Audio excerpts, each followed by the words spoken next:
North are now we the champions. The Raptors, the 2019 NBA champs. Now, here are your hosts for Sports 56 Middays, Greg Gaston and Eli Savoie.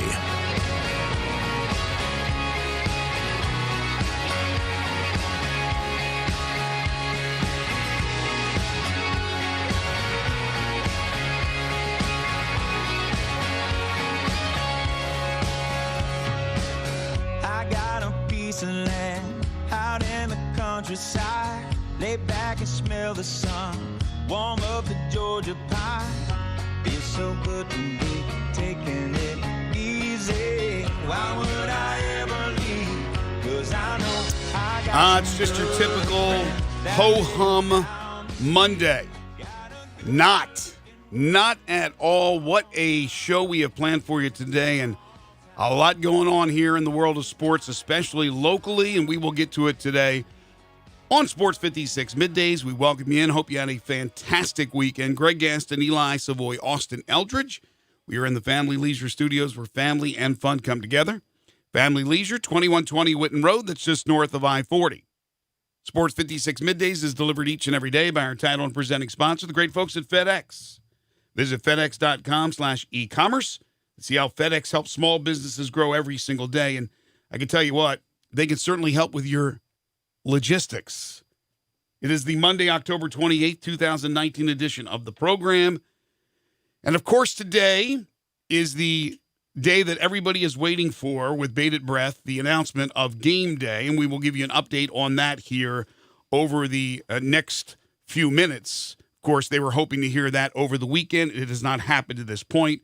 The Tigers and SMU this Saturday in an epic game on ABC Sports, the national game on Saturday night, 8-0 versus 7-1. And how the Tigers got there was a lot of luck, maybe divine intervention after their win over Tulsa on Saturday, which we will talk about on the show today. We'll talk plenty of college football, including a resurgence for the Big Orange, the Tennessee Vols, with an easy victory over South Carolina. We'll take a look at the national picture, some big upsets, including Oklahoma going down, and a new number one in LSU.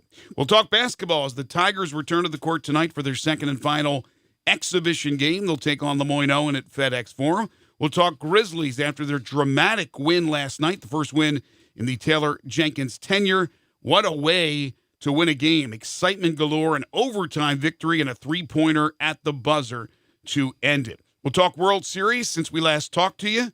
The Nationals were in command of the series, and now it's all about the Astros as they win 3 straight in Washington over the weekend, and they can wrap it up tomorrow night with a win in Houston. If not, there'll be a decisive Game 7. We got the good, the bad, the ugly from the weekend that was. Barrett Sallee's going to join us from CBS Sports. That'll be at 11:25, and then we'll wrap it up with one final thing. Certainly, Mondays especially, we love to hear from you. We're going to open up the First Bank phone lines at 360-8255. First Bank text line 67129. You can message us at Sports56WHBQ on Facebook, Periscope, Instagram, YouTube, and Twitter. Eli Savoie, unbelievable weekend. And I know today an important day as we sit and wait for the announcement of game day. Yeah, that was that game Saturday. I'm sure people rode the roller coaster of emotions, if there ever was one. That went a lot of different ways, and I guess in the end, you just say thank goodness for college kickers being college kickers, because now the Chicago Bears would argue that pro kickers are pro kickers too. But that, I mean, field goals of that length are, you can't expect them to be missed. And the Tigers caught a break there. They made a lot of big plays in order to put themselves in position.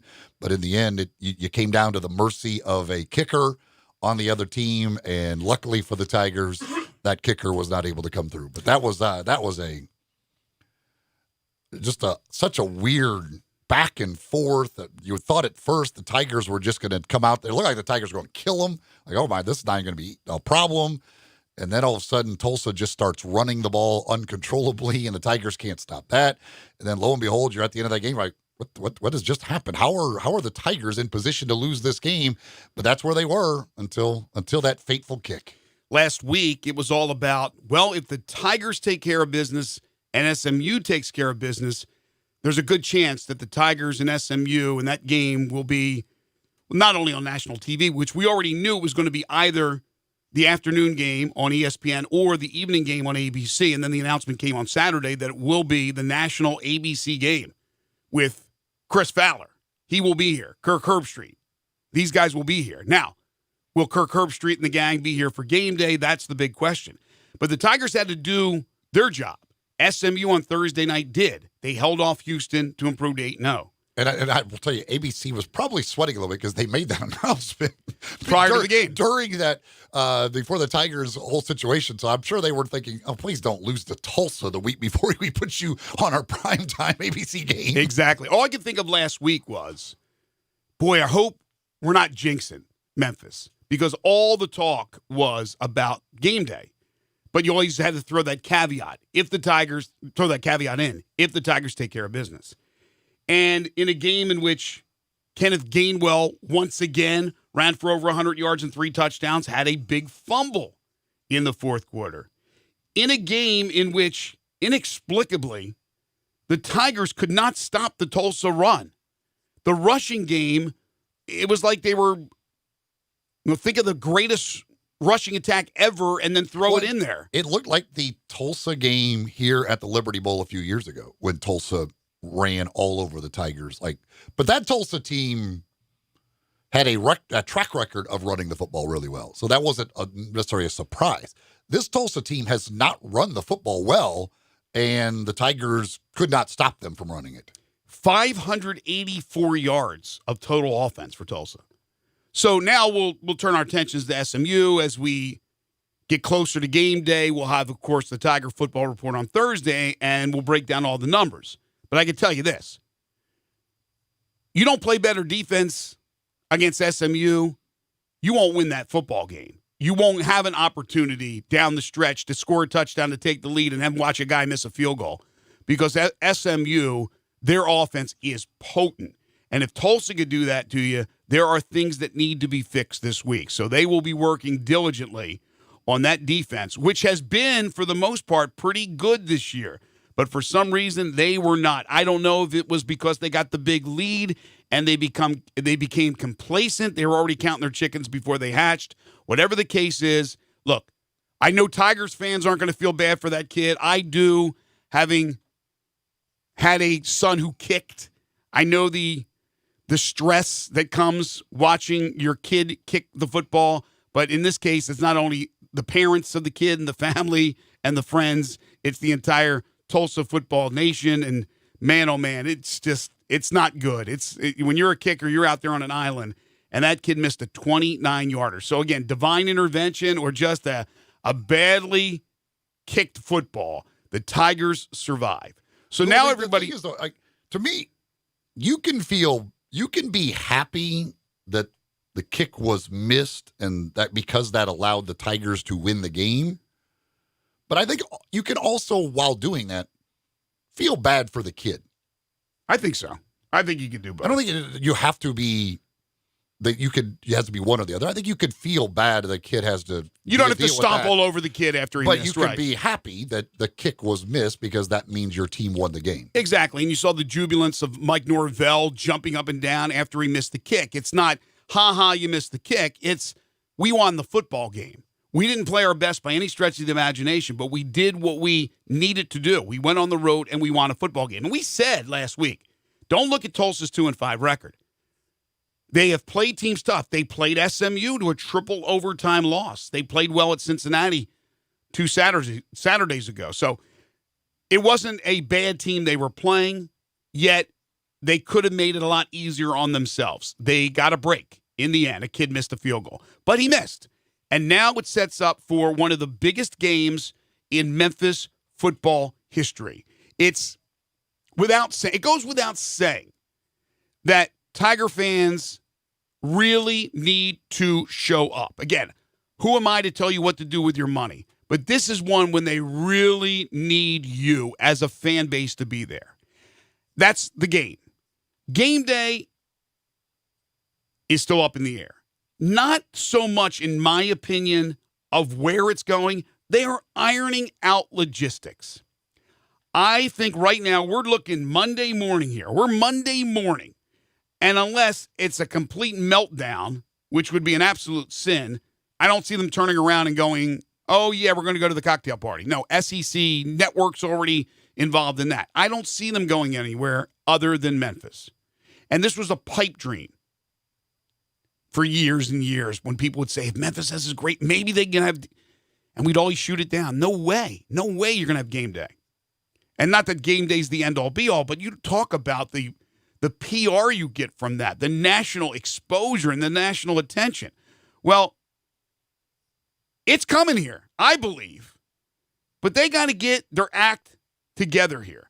And this is what happens when you have a stadium that's not on campus, that's owned by the city, a company that runs that stadium, and you're a tenant at that stadium. You have a beautiful area in Tiger Lane, but logistically, how would it work out? Is there enough room? Would you be displacing people who have spent money for their spots on Tiger Lane? What about campus? I mean, how many times do people go on campus? I actually think they've done a real nice job over the years in the buildings they've constructed and making it a lot nicer than it once was. This is not Pepperdine or Provo, Utah, or some, absolutely scenic city, but there are some nice buildings on campus, and that's not a bad thing if they have to go there. My preference would be Tiger Lane. People have brought up Beale Street and things of that nature. I don't see that happening. But you were saying to me before the show, which is a good point, what's it matter where it's at? It's just do it. It's hours and hours before the game kicks off.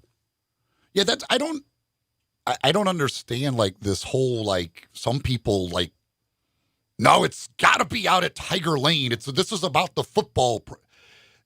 First, it is a, let's get this, it is a TV show that is, wherever they hold it, you're in the city of Memphis. It is not as if for 3 hours they are talking about Memphis and SMU. Memphis and SMU is just one of the games. It's a college football show. It happens to be the site of where they're doing it, but they will talk more about the other games than they do the game that they're actually at. And who cares what the background of the set is? What you want at this is you want the city to look good or the school look good, which is having a good crowd, and it's in your city, and your city will get attention because of a lot of various B-roll and other stuff that they'll show, and you're going to be on prime time and all that stuff.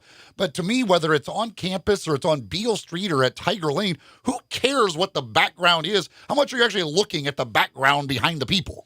Did they do the Red River rivalry this year? Did game day go down for that? I don't remember. I don't remember if they did or not. And the reason I assume they probably did, but I cannot remember. And the reason I bring that up is an old stadium like the Cotton Bowl is sort of similar to the Liberty Bowl and probably similar logistic issues, although I don't know how their setup is as far as the fan base and where they tailgate. And Tiger Lane has been a great addition for the University of Memphis. But again, this is what can happen when you're dealing with a lot of different entities. This is not a football stadium on campus, and it's a simple move by the powers that be with the university. There's a lot of things that come into play. How about who's paying for this or that? Or we don't want to reimburse people if we have to displace those people. But the bottom line is you have to come to an agreement and figure this thing out because you don't want to lose this. This is, even though it's a college football show, like you say, Eli, happening in Memphis, wherever it is in Memphis, is, how long is it, 2 hours? The show? It's 3 hours. 3 hours. That's 3 hours of infomercial, if you will. Because, again, it is where they at. They're in Memphis. And there's going to be Memphis fans, properly attire in the background with Memphis signs, hopefully with in good taste and not in poor taste. But that's how important that thing is. And I'm with you. I don't think it's necessarily important where, although I would love it to be on Tiger Lane with the football in the background. They have done such a nice job in making that area look so nice. Now, again, there are nice places on campus. Do they have enough room? That's where all the logistics come in. People that get paid at a higher rate than I do, they got to figure these things out. But it is Monday morning, for goodness sakes. It is 10:20, and we still don't have an answer.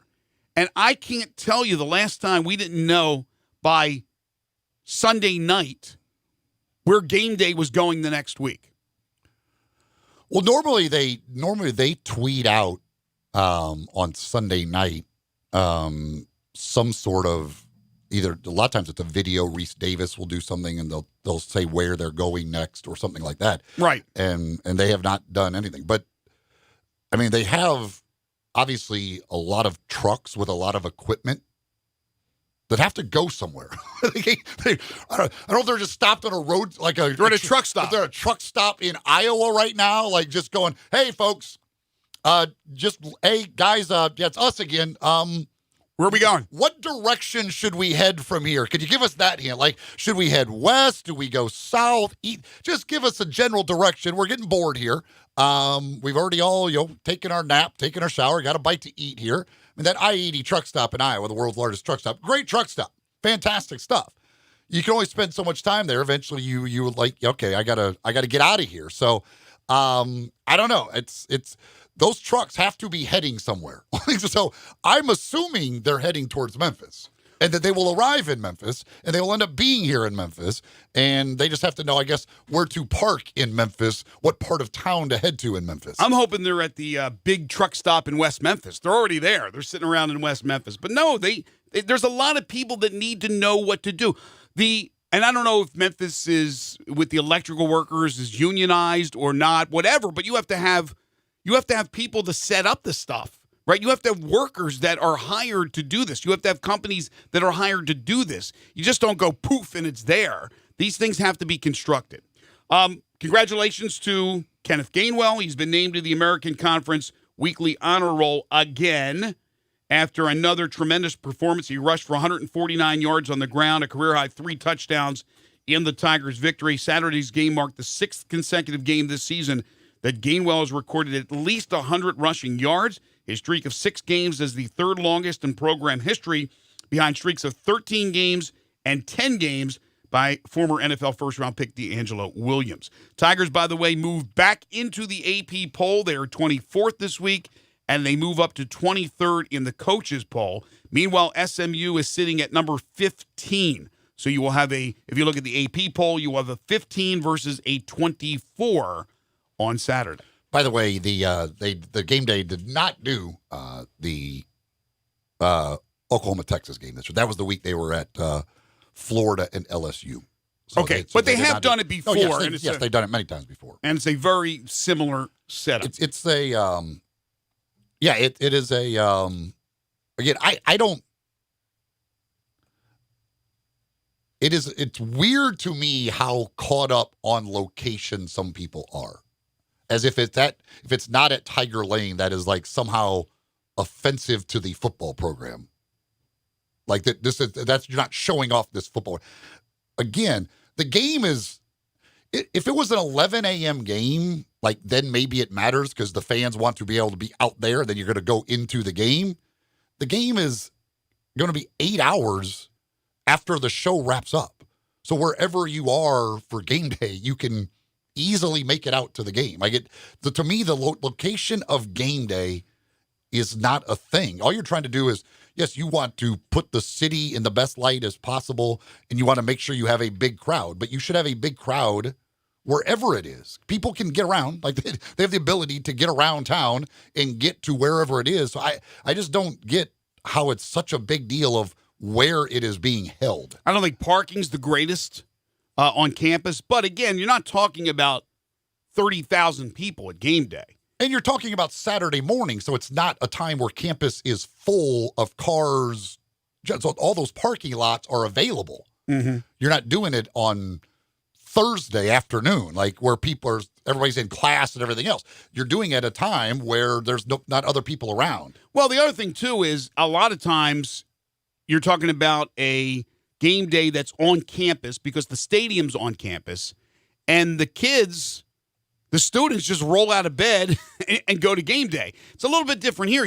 Obviously you have kids that live on campus, but for the most part, it's a commuter school. So you have to get people up pretty early, whether it's students or whether it's just regular Joe Q public fan of the Tigers that have to roll in to whether it's on campus or at Liberty Bowl Memorial Stadium to go to game day.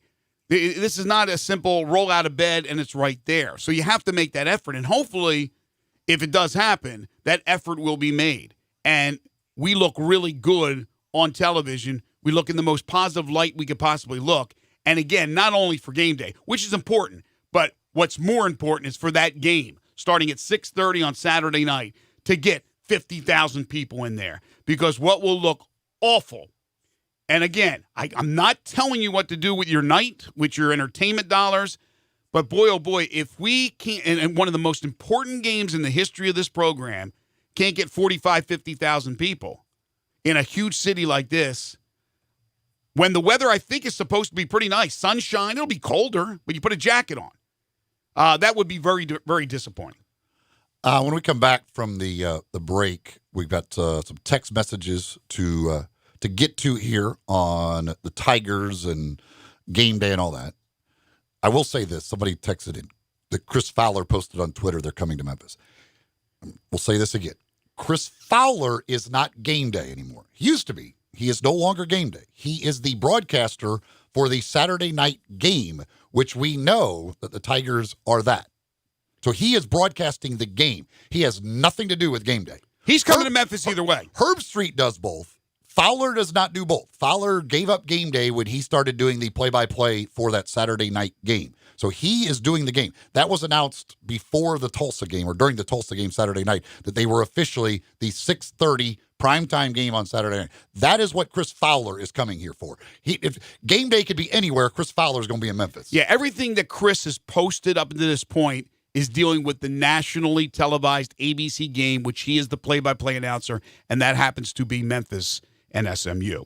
Lawn Solutions is a locally owned weed control fertilization company that serves the greater Memphis area. Brandon Holly is the owner of the company, and he has a team of professionals that want to take care of your lawn. You can find out more about them at lawnsolutionsinc.net or call them at 901-867-5626. Ask for Brandon. Tell him you heard it here on Sports 56 Middays. Tell him I sent you. They will kill the weeds, get you a greener, more beautiful lawn, and they take care of your lawn all year long. Right now, they're going to control the germination of weeds by applying pre-emergence. That'll happen all during the winter months and then the post-emergence during the summer months. So they're taking care of your lawn 12 months a year. It's a lot easier to prevent the weeds from popping up than it is to kill them. But they can do that as well. They can take care of any disease your lawn has or any insect infestation. It's Lawn Solutions.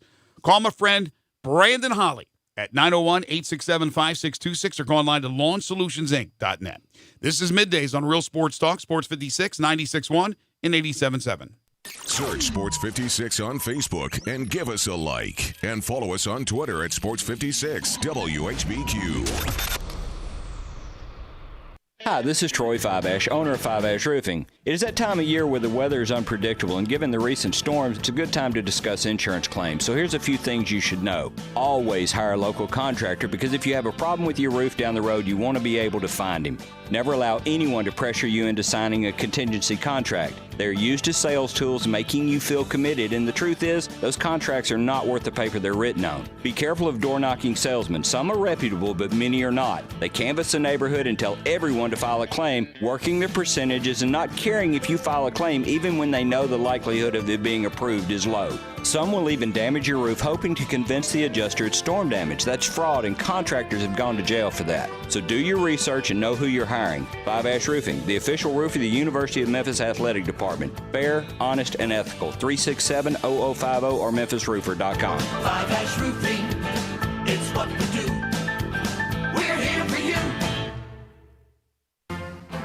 For the best lineup of quality, fuel-efficient, and fun-to-drive vehicles, get to Wolf Chase Honda and Wolf Chase Nissan. Over 1,000 new certified and pre-owned vehicles in one great location. Catch the savings now during our huge model year-end sales event. Score an amazing deal at Wolf Chase Honda and Wolf Chase Nissan and get to the game in style at Germantown Road and Highway 64.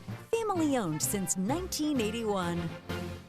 It's car buying time now during Wolf Chase Nissan's Summer Savings Event. More cars, better offers, and bigger savings than ever before. Model year-end savings on every new 2019 Nissan in stock.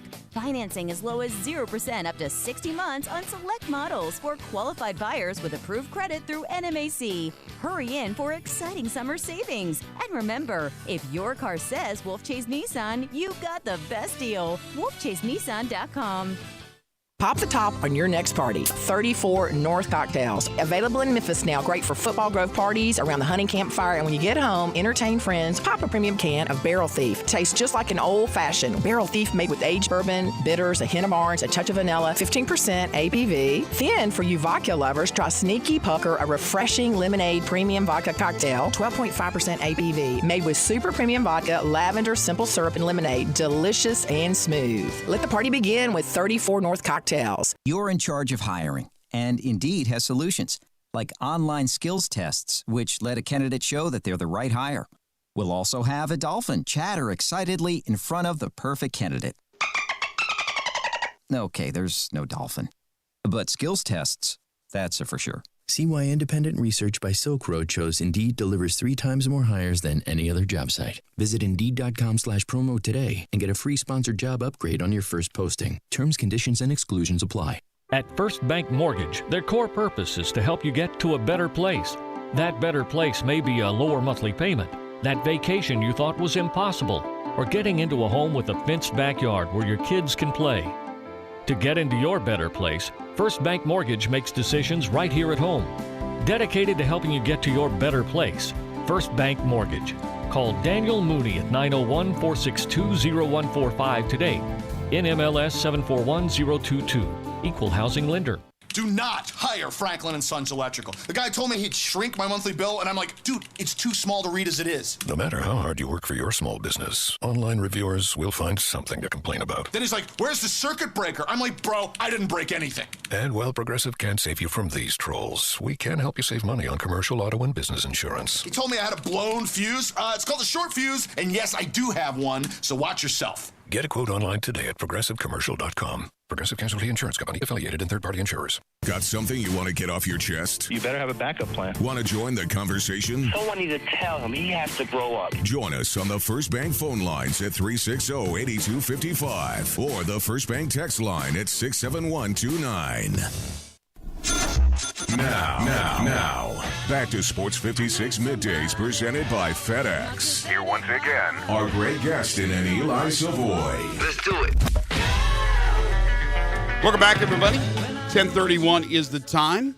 You can text into the show if you'd like on the First Bank text line at 67129. Hit us up on the First Bank phone lines at 360-8255. Going to get to some of those texts in just a moment. But first, if you missed it, our friend Dave Woloshin, part of Wolo and Stats, coming your way at 3 o'clock, 3 to 6, Monday through Friday, Sports Time with Wolo and Stats. Of course, Wolo, the longtime voice of the Memphis Tigers, along with color analyst Jarvis Greer. Here was the call of the missed field goal. Last play of the game with 2 seconds on. At the moment, 42-41 Tigers. Snap down. Kick on the way. It missed! He missed it. It missed! Oh, my goodness. He missed it left! And the Tigers are winners by 1. 42-41. Memphis is 7-1. SMU is 8-0. They're going to meet in prime time on ESPN at the Liberty Bowl next week. Nice job, Wolo and Jarvis. Scott Norwood saying, hey, at least I missed right. I didn't miss left. At least I missed right. Poor kid. Great news, though, for the Tigers. Well, think about this. For Jacob Rainey, the kicker of Tulsa. Really, Memphis, if game day is here, for sure, but even just with the idea of getting this as a primetime game and all that stuff, he had a 43-yard field goal to beat SMU, missed it, and a 29-yard field goal to beat Memphis and missed it. Ouch. I mean, he could have really ruined this party this weekend. He could have shaped the American Conference. I mean, he missed 2 field goals. He missed a field goal at the end of that would have won it in the second overtime against SMU. Then he missed a field goal in the third overtime, which wouldn't have really mattered because SMU scored a touchdown anyway in that overtime. But he had a 43-yard field goal that would have won that game in double overtime, missed it, has this field goal that would have won this game. So SMU and Memphis both have to thank Jacob Rainey for, not being a very good kicker. Has anybody checked on this poor kid? Hopefully he's okay. But, it also tells you a lot of times. Maybe Mike Oresco has him. Maybe Mike Oresco's got him on the. He's like, hey, we could really use these. He's two on the teams payroll to keep winning. A lot of times to have special seasons, you go through these every once in a while. You get a break. You get lucky. It's happened even with national championship teams where they survived one game and you wonder how they survived. I mean, Clemson this year, who knows if they'll win another title? They'll be in position probably to go to the playoffs, I would imagine. And they nearly lost to North Carolina as Mac Brown went for 2. So you always try to overcome situations like this.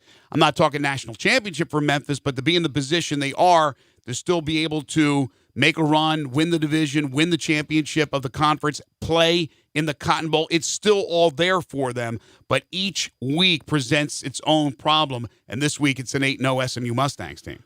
Some text here on the First Bank text line. Somebody says, don't forget Tulsa lit up SMU also. Yeah, I mean, Tulsa's been, against the better teams, they've been good. Navy was the one game that just completely got away from them. But against SMU, Memphis, and even Cincinnati, Tulsa has played pretty darn well.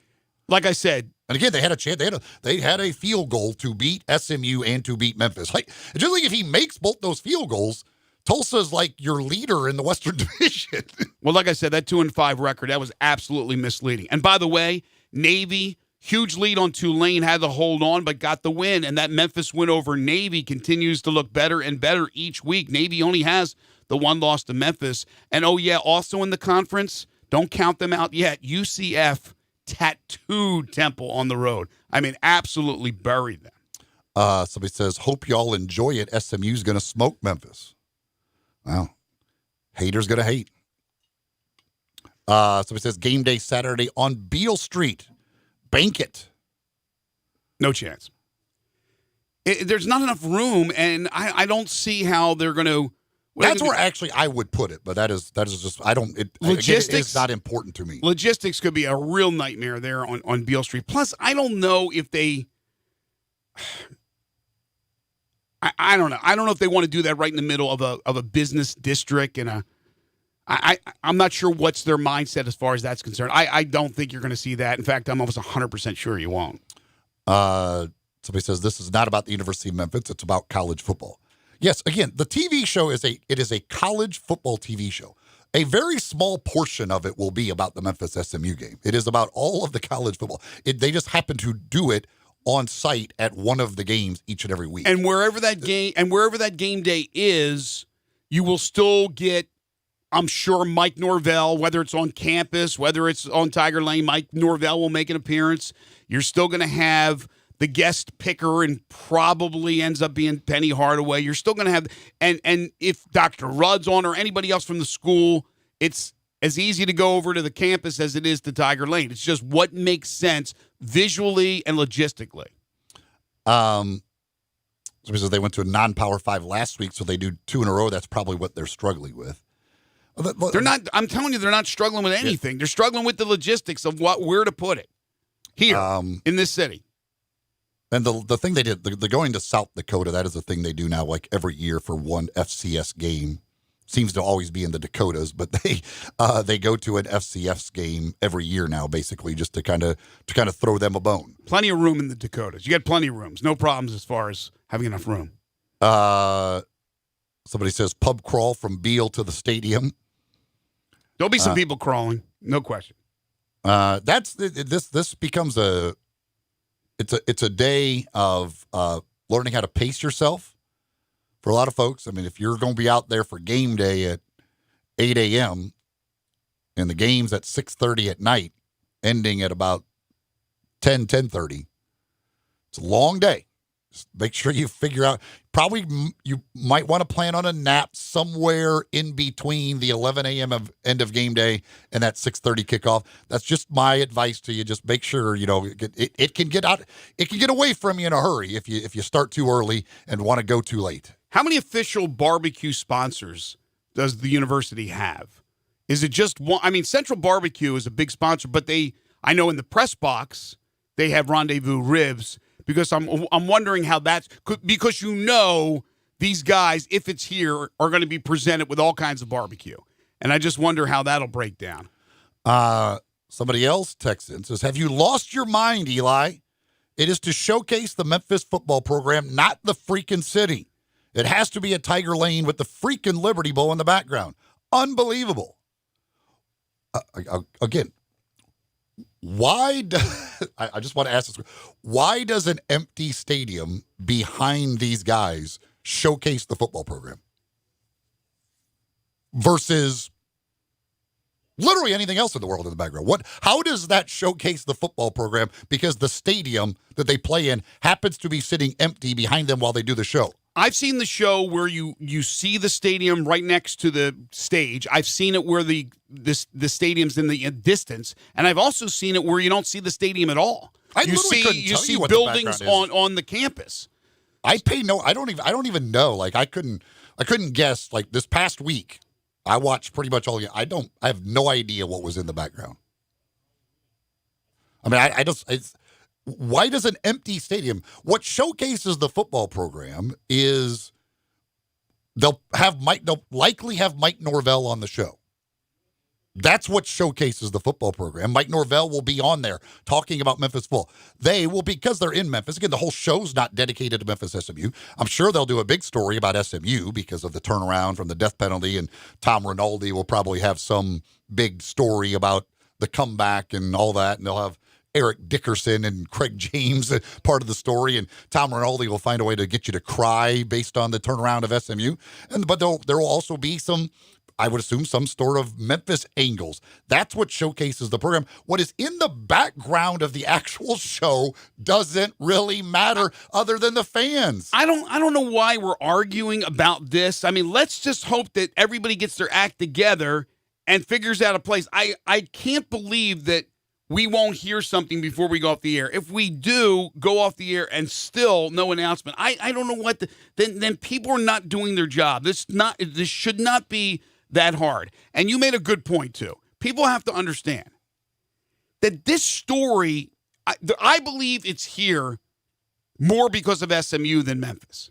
Because SMU is the story in college football. That's why they announced that it was the primetime game before they knew the Memphis result. They needed to, once SMU won Thursday, they knew it was going to be the primetime game on Saturday because that is the bigger story here is SMU and what they're doing. If it was SMU at Cincinnati this week, Cincinnati 7-1, it would be at Cincinnati game day because SMU, the remarkable comeback from the death penalty to now being ranked for the first time in 3 decades, it's the story. Now, Memphis is still a great story, too. And like I said last week, you can also play up the Penny Hardaway thing because the Memphis Tigers are a nationally ranked basketball team. And basketball, last time I checked, is also broadcast on ESPN. And they can kind of play that in, too, with more than likely his appearance as a guest picker, which I think will happen. So, again, doesn't matter. Let's just do the damn thing. I mean, if there are problems, fix the problems. Get her done. That's all I'm saying. Raider Corey texts in, says Memphis fans are very knowledgeable.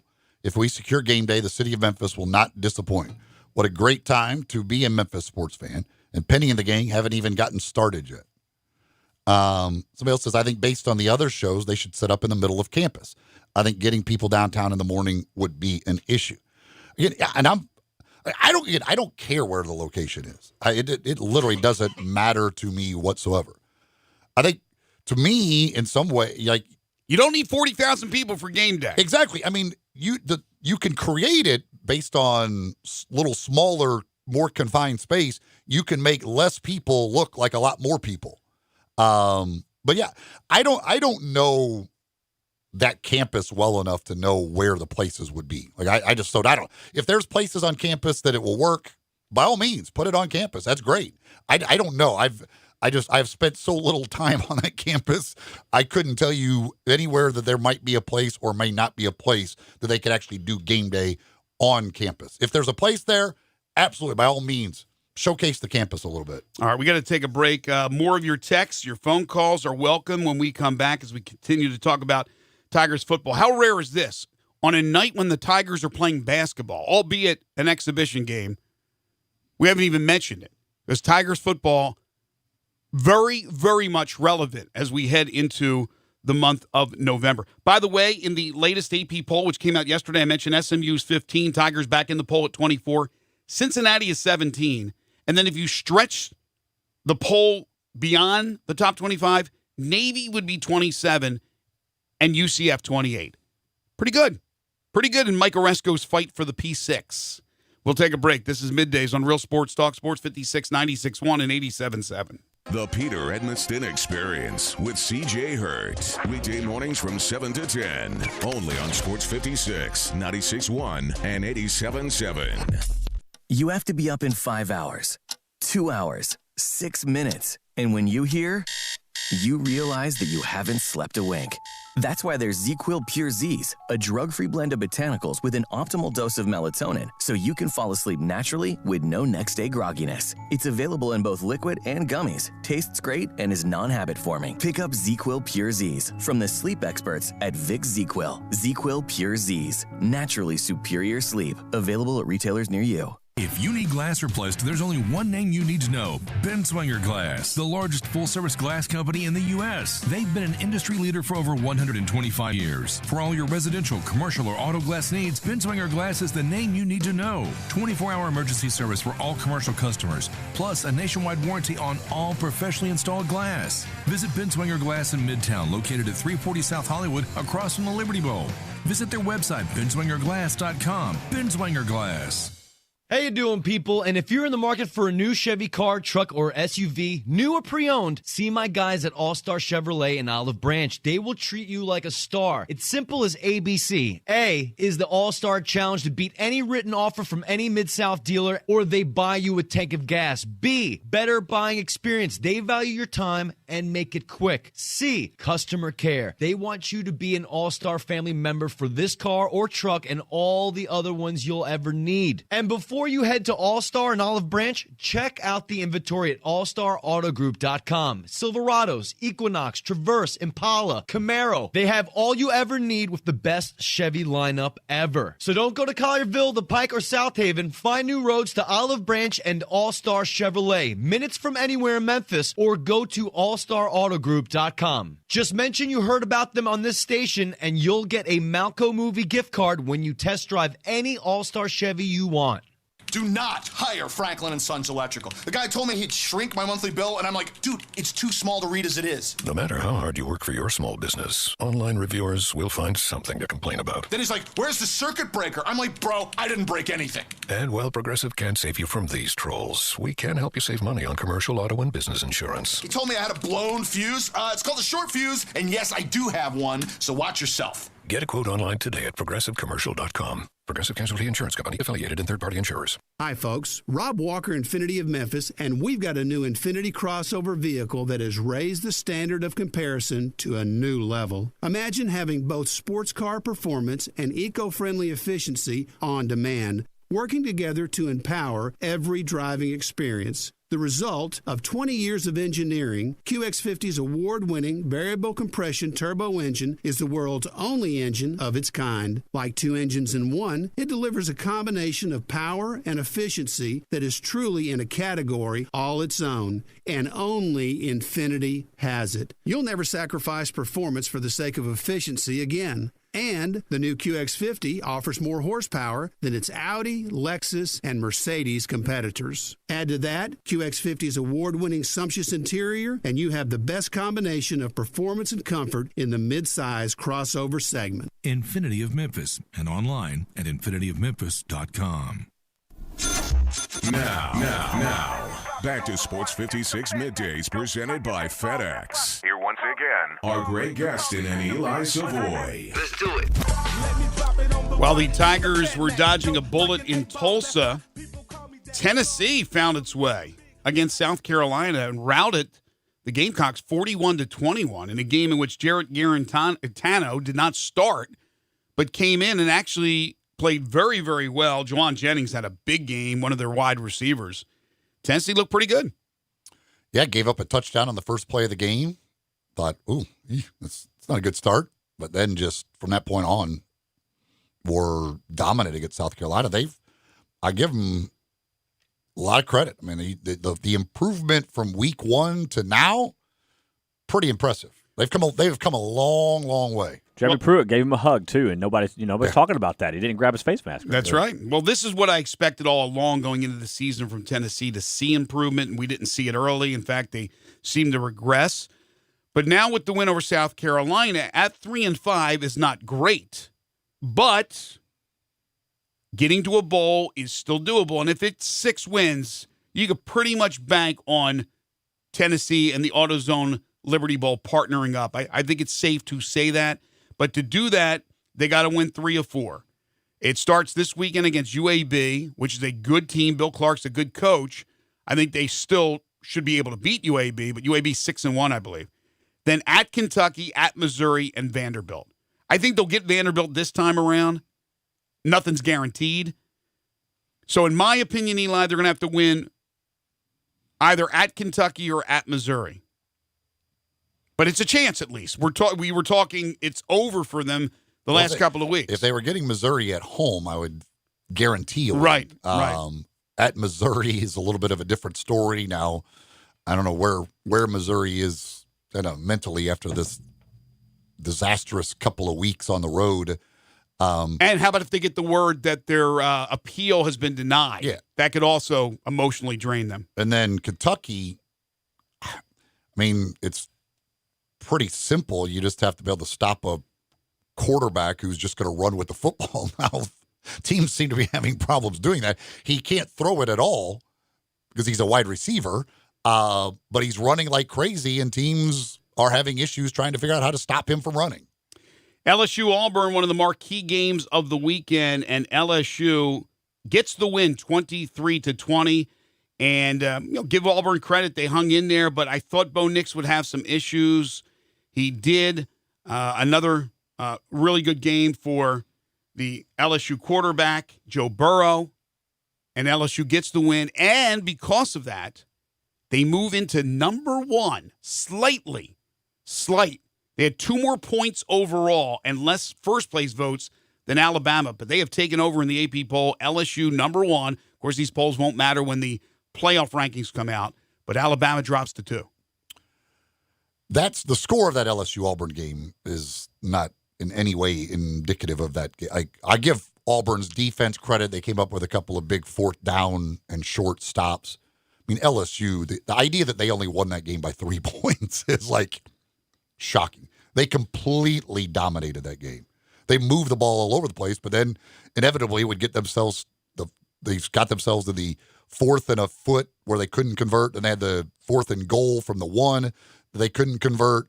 Like the Auburn defense stood up and made some plays, but man, LSU again. I mean, over 500 yards. I mean, again, that's a really good Auburn defense, and they're still putting up 500 yards against them. That offense. They're the best team in the country. It's just unlike anything LSU's ever had offensively. Well, Ohio State would say, hold my beer. I would never count out Clemson, even though they've had some struggles at times this year. And Alabama, obviously. And they're going to get – here's the thing. The top 5, we're down to 9 undefeated teams. But the top 5 are all undefeated. Then you have Baylor, and who knows about them. You still have Minnesota, Appalachian State, and SMU, who comes into Memphis this Saturday. LSU, the only thing I like about them is they've played 3 teams who were, at the time of the game, top 10 in the country. Alabama's only played 1 ranked team. No, LSU deserves to be number 1 right now, but they're going to play Alabama. Not this weekend, next weekend. Ohio State is going to play Penn State. The one team in the top 5 that's undefeated and is playing nobody is Clemson. And again, I know they could have lost to North Carolina. But I don't see them getting into that situation again. They obliterated Boston College. The ACC is horrible other than Clemson. Clemson will roll into the championship game of their conference. They will win, and they will have a spot. The SEC champion will have a spot. And I've said it all along since week one. They're playing for 2 spots in the playoff. The question is, with the Oklahoma loss now, unless Baylor makes a run and goes undefeated, how damaging is that to the Big 12? Because I could still make that argument that that loser of LSU, Alabama, even though they don't make the conference championship game, assuming they don't lose again, should be in the playoff. And then Ohio State, as long as they can maneuver around Penn State and Michigan, hats off to them for playing the way they did against Notre Dame, it won't be easy. But Ohio State looks like a juggernaut. So I'm looking at right now, again, unless we see some crazy thing with Baylor, you're looking at Clemson, Alabama, LSU, and Ohio State. But it's not even November yet. Well, the Big 12 took a massive hit. I mean, they're in a Oklahoma or whoever. I guess Baylor you got to still consider, but because not only did Oklahoma lose, but every ranked team in the Big 12 lost. So their win over Texas doesn't look as good, right? Because Texas lost again. But why wouldn't it look as good for LSU then, who also has a win over Texas? It doesn't, but LSU has plenty of other big games. Florida and Auburn. I mean, the LSU's got plenty of other big wins. Oklahoma doesn't have any. No. They're not going to have any. No. There isn't any ahead unless you consider Baylor. And I guess Baylor's the one that didn't lose. But I wonder if this also could throw Iowa State lost, Texas lost. Like the better teams that Oklahoma's counting on, like saying, look, we beat them, they're losing. And so now they're in a situation where they can't pick up quality wins. Look at the double dip that Harold Grader went to. He goes to the Little Apple, and Kansas State shocks Oklahoma. And then he goes to Lawrence, and Kansas beats Texas Tech after nearly beating Texas. They're much improved under Les Miles. But I wonder with the Texas loss, Eli, does that throw the Longhorns into the mix for the AutoZone Liberty Bowl game? No, because one of those Texas Bowls will choose them before it gets there. It doesn't matter. It doesn't matter the record. So just they're going to be high enough up there. And again, they're still going to be in the Big 12's everybody else is falling around them. So right now, the Big 12, Kansas State gets in to the rankings, but you're at Kansas State, Baylor, and Oklahoma. That's your only 3 ranked teams in there, and that's Kansas State hanging at the very bottom of the rankings at number 22, where another loss will knock them right back out. So Oklahoma is just not going to have the wins. Whoever loses the Penn State-Ohio State game, especially if it's a close game, they'll have an argument with one loss without a division title against Oklahoma or the Big 12 champion. Well, Penn State's made that argument before, and it fell on deaf ears. Ohio State has made that argument. Of course, they love the Penn Buckeyes. State made that argument against Ohio State, who had a better resume. They didn't make it against the Big 12 champion. Well, true, but they still made the argument of not winning their division and going to their championship game and trying to get into the playoff. Also from the SEC, Texas A&M put up 49 against Mississippi State. 49-30. I expected A&M to find their way, and they did. And poor Mississippi State, they are 3-5, or they're 3-5, I believe. So what going into the season was, it's an automatic 6 minimum for Mississippi State. Now will be a battle to get to 6. They have not looked good in a long time. It has been a bit of a disaster the past few weeks for sure. Alabama crushed Arkansas as expected. Of course, Tua rested, and he's getting better according to Nick Saban. They believe he'll be back to full strength and in practice later this week. Of course, they got a bye week, and then it's LSU. And then, as you mentioned or alluded to earlier, Mizzou, they go on the road, and they look like a high school team playing a college team. Kentucky, 29-7 over the Mizzou Tigers. We will take a break. Hour 2 coming up. We'd love to hear from you on the Tiger situation as they get set to take on SMU. You want to talk some college football, we'll do that. But also, we'll get into the Grizzlies and the Tigers, the World Series, a little bit on the NFL. We got the good, bad, and ugly coming up in hour number 3. And Barrett Sallee will join us at 11:25. This is Middays on Real Sports Talk, Sports 56, 96.1, and 87.7.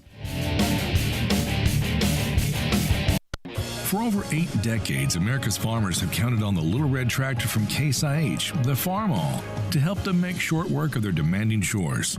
Well, Mid-South Ag Equipment can show you they aren't just for farms anymore. With horsepower ranging from 30 to 105, plus an army of attachments, these tractors can tackle every chore on your to-do list. Call 662-890-3141 or stop in today to find a Case IH Farm All that's right for you.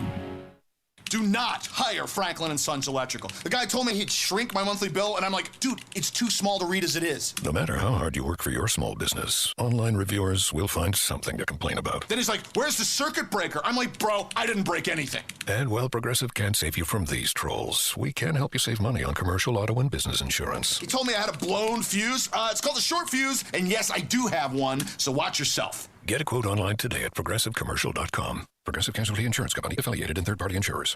I Buy Houses, 901-406-1101. That's 901-406-1101. I Buy Houses. I Buy Houses will buy a house in any area, in any condition, and yes, it's guaranteed to close in 5 days. If you need to sell your home quickly, call 901-406-1101. If you've been through a divorce, if you lost your job, if you're tired of renters, I Buy Houses can get you your money quickly. I Buy Houses will buy your home in Shelby County, DeSoto County, Memphis, Bartlett, South Haven, Horn Lake, Olive Branch, anywhere and everywhere in between in any condition. And yes, they're open 24 hours a day, 7 days a week. I Buy Houses, 901-406-1101. That's 901-406-1101. Grab that pen, 901-406-1101. I Buy Houses.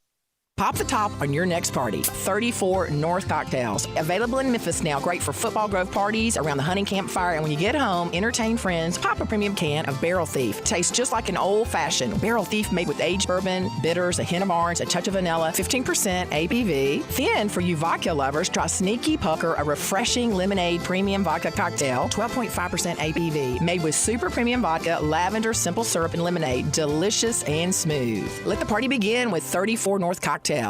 You have to be up in 5 hours, 2 hours, 6 minutes. And when you hear, you realize that you haven't slept a wink.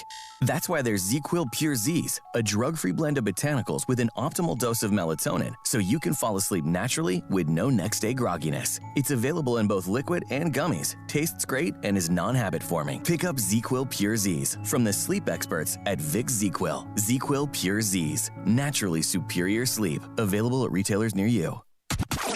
We are real sports talk. Sports 56, 96.1, and 87.7. Available on your radio dial at 560 AM, 96.1, and 87.7 FM, as well as online around the world at sports56whbq.com. Take us with you everywhere on your phone or tablet by downloading the Sports 56 app. And at home, tell Alexa or Google to play Sports 56. If it's happening in the world of sports, we've got it covered. Wherever you are, stay tuned to Real Sports Talk. Sports 56, 96.1, and 87.7. We are Sports 56, WHBQ Memphis, WIVG-FM Tunica Memphis, and WPG-FLP Memphis. Flynn Broadcasting Stations.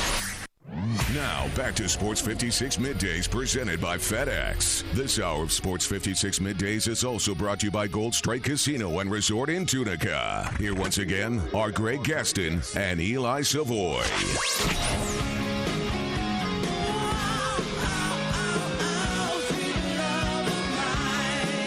Welcome back, everybody. 11:01 is the time. Hour number 2 here on Sports 56 Middays. It's the Monday, October 28th, 2019 edition. Greg Gaston, Eli Savoie, Austin Eldridge in the Family Leisure Studios, where family and fun come together. Family Leisure, 2120 Whitten Road, just north of I-40. Sports 56 Middays is delivered each and every day by our title and presenting sponsor, FedEx. Streamline your e-commerce business so you can focus on growing sales and strengthening customer relationships. Learn more at fedex.com/e-commerce. In the second hour of our program each and every day, brought to you by the Gold Strike Casino Resort and the new Moneyline Book Bar and Grill. Tell you more about that later on in the hour. Barrett Salee will join us at 11:25. Got some other text to get here on the First Bank text line, 67129. You can chime in there. You can also give us a call on the First Bank phone line at 360-8255. If you want to talk about the Tigers, whether the crazy game on Saturday, getting the win over Tulsa with the missed field goal on the final play by Tulsa. What your emotions were, what you were thinking, or if you want to talk a little bit about this week's game and what all means with SMU and how big of a game this is and game day and all that, you can chime in via the phone line as well, again at 360-8255. Wayne says Memphis-Tulsa is as close to a rivalry as you can get without the game being recognized as such. I don't think so. I mean, Memphis-Cincinnati's more of a rivalry in the conference than Tulsa, even though they're in different divisions. Part of the problem with the American is, like, in their division, I don't even know who I would say Memphis' biggest rival is. Like, of teams that I know that they're going to play every single year,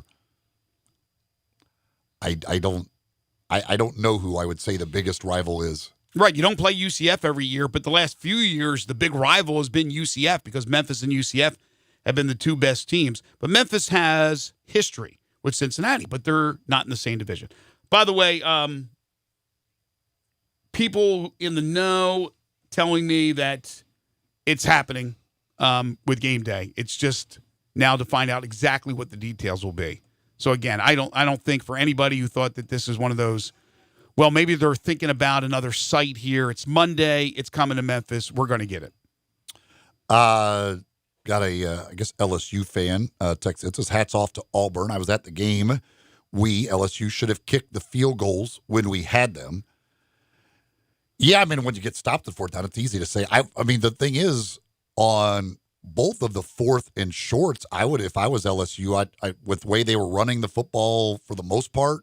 And the only thing I didn't like on the quarterback sneak option, I didn't necessarily like it because and it was, you give Auburn credit. Part of what happened there was and I don't think it was Brown. Brown was on the other end, but one of the because it looked like when Burrow, because he started the shotgun and then he came up under center.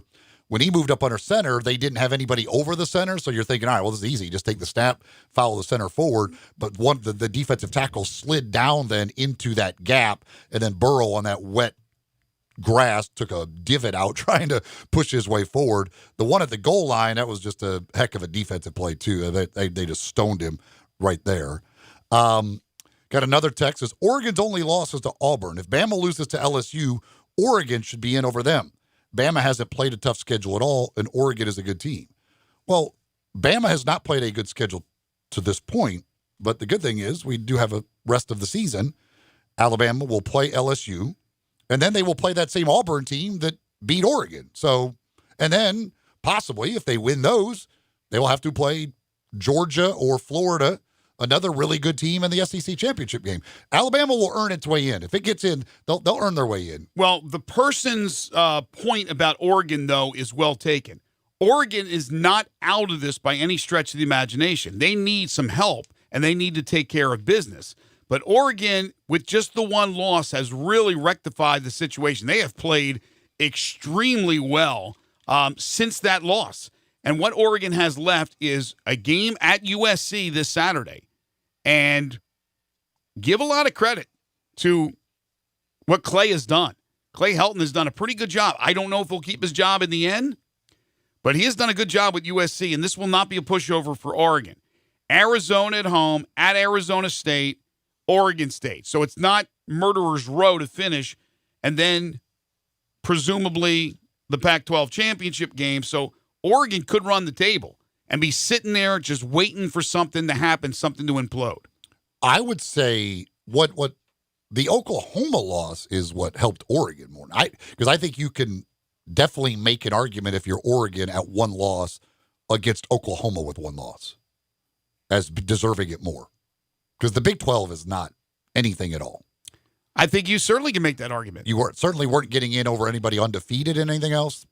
But I think one-loss Oregon has a very valid argument against one-loss Oklahoma. So the loss by Oklahoma was very, very nice very big for Oregon. Yeah, but again, the point, Alabama, if they lose to Auburn, but how about if they lose to Auburn after beating LSU? I mean, that's a great win to beat LSU.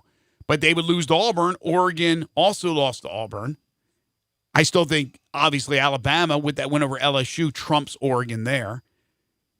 It's a battle for 2 spots. Let's be honest. The SEC champ is getting in. That is automatic. And Clemson's getting in. I will eat my words if Clemson loses, but I don't see that happening. So you got 2 spots, right? More than likely, somebody's coming out of the Big Ten. So it's probably coming down to 1 spot. But Oregon's still possibly in this thing. Somebody says, my only issue with all of the sources, tweets, or texts is if it's a done deal, they're just trying to figure out where to put it. Why haven't they announced it yet? Because they haven't figured out where to put it. Well, but they can announce that we're coming to Memphis. They don't announce the location. No, because there's always the chance. There's always that little minuscule chance that something can implode. So until they officially have everything, they have the I's dotted and the T's crossed. But I'm telling you, it's happening. All right. Well, again, though, if it is happening, why haven't they announced it? I just told you why. I mean, this is my opinion. It's happening. I'm not being told. I'm throwing my name out there. I mean, I'm putting my good name on display here. But, and what he said, because you just said, according to the people in the know, it is definitely happening. Well, they're just figuring out where to put it. These aren't. And so he's saying, well, if that's the case, why haven't they announced they're coming to Memphis? Because these aren't the ultimate decision makers, but people that kind of know what's happening there. I mean, I've heard from people that have companies that say they've been hired to work on the game day set and things of that nature. So, we'll see as far as that's concerned. Somebody else says, just saw the game day trucks and trailers headed west on I-40 through Jackson, Tennessee. Why would they be coming? That's a weird route from South Dakota. Do they have 2 sets? I don't know. But that'd be a weird route to. Wayne is unless they swung through Nashville to drop off Kirk, but I think he probably flew. Wayne has texted in about the Tulsa Tigers rivalry, and now I guess wants to talk about it. Wayne, how are you? Hey guys, top of the morning to you. You too. Greg, I know you're from Maryland. You're fairly new to Memphis, so let me. No, wait. Let me correct you. I've been here since 1995. I've been here almost 25 years. I am not new to Memphis. Okay, well, to a homegrowner like me, you're new. But Greg, Memphis and Tulsa go back to the old Missouri Valley days of football in the 70s. They've got the longest history against Tulsa than I think anybody in American right now. And, man, I can remember Gus Frerotte and the Golden Hurricane blowing into Memphis and dashing Memphis' hopes. I remember in 2005, D'Angelo's last year, when we had Steve Gostkowski kicking for us. We go out there expecting to roll them. We lose in an overtime game to them that had a 4th down call against. Said D'Angelo was short on. I called that game with Eli. I was the play-by-play announcer, and Eli was the analyst. Well, to me, I recognize the history and how far back it goes, and that's why I'm saying that's as close to anything to a rivalry game in this conference that we've got with anybody, just because of the history. Cincinnati is in our division, but we played against Tulsa, like I said, I think longer than anybody in America right now, and that's why I said that. But this team right now, we're getting that win we got last night. I think are about to make December 7th, 2019, a day that will live in football infamy. Thank you, Wayne. Appreciate it, my friend. All right. Let me tell you something. Tulsa, the Tigers have now played. This is the 2018 media guide. So they played 28. This was their 30th. This would be their 30th meeting. Tulsa, they have played 36 times now. So they've played Tulane more than they've played Tulsa. So that already thwarts his history there. Let me look up Cincinnati, how long they played Cincinnati now. And again, they're not even in the same division, so they don't play them every year. They will play them this year. Cincinnati and their all-time series is, if I can find it, 34. Did they play last year? No, right? No. This will be the 35th. So Cincinnati has a longer history than Tulsa. So I just looked up 2 schools, and both have played. Memphis has played them longer, more games, Tulane and Cincinnati, than they have Tulsa. I get what his point is, but that's part of the problem. Like, there isn't any rivals in the division. Like, there's nobody in this division that really gets you jacked up to go, oh, it's Navy's probably the closest thing, just kind of because it's Navy and it's a little special when you play Navy. Navy is Army, so But- you just throw that out the window. Yes, I get it. That's what I'm saying. There are no rivals in this thing, but like Navy is probably the one that gets the fans the most excited of the teams within their division. I would say in the history of athletics involving the University of Memphis, then Memphis State, and I haven't been here forever, but 25 years is long enough. What I hear more than anything is the history with Louisville, which is no longer obviously in the same conference as Memphis, and Cincinnati. I never hear Tulsa, ever. That's all I'm saying. I'm not saying Wayne's wrong. There's no wrong or right. But Cincinnati is the one. But Cincinnati's not in the division. It doesn't even matter. They're in the same damn conference. But they're not playing. They don't play that often. Whatever. All right, switching gears. The Memphis Grizzlies last night put on a show. And if they have games, win or lose, like they had yesterday, then fans will hang in there with this young team knowing that they're going through growing pains. On Friday night, the home opener, they had a lead after 3 quarters like they did in Miami in the season opener and lost it in the 4th quarter. This time around, a close game against the Nets with Kyrie Irving, an all-star, doing his thing. The young Grizzlies got big gains from a lot of players, but especially Ja Morant, who went for 30 points, not only hit the shot to tie the game, had the block on Kyrie Irving when Irving went one-on-one with him, and then in the end, he had the assist to Jay Crowder, who hit the game-winning shot on that half-court three-point heave to win the game against the Nets. The final score was 134-133. Here's how it sounded with our good friend Pete Pranica, the television voice of the Grizzlies. Ja Crowder for the win.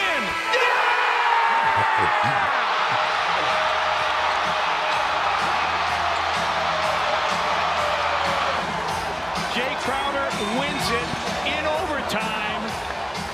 All right, not quite a half-court heave, but you know what I'm. Three-pointer. It was a distance three-pointer. It wasn't right there at the line. It was a great play by Ja Morant. Don't rain on my sunshine here. This was a great moment with the Grizzlies. Half-court. Whatever, man. They had to go 3/4 court is what I basically meant. He heaved it from beyond the three-point line. It was for the game. It wasn't going to go to overtime. They made the shot. Crowder, who had done nothing really for the most part in that game, he ended up only going 2 for 6, but both those two made shots were three-pointers, and that one was the game winner, and it was dramatic. And Ja Morant was absolutely outstanding as he went for 30 points, 9 assists, also had 4 rebounds, did turn it over 6 times, and that's, again, something that's going to happen a lot of times with young point guards. But he was a plus 10, and the way he pumped up the crowd and fired them up, it wasn't the biggest crowd in the world, but they were loud. And Taylor Jenkins and Ja both talked about it after the game, that they played off the emotions of that crowd, of their fans.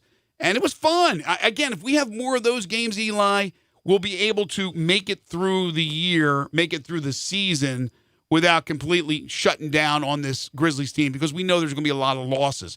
All we want to see is growth and competitiveness.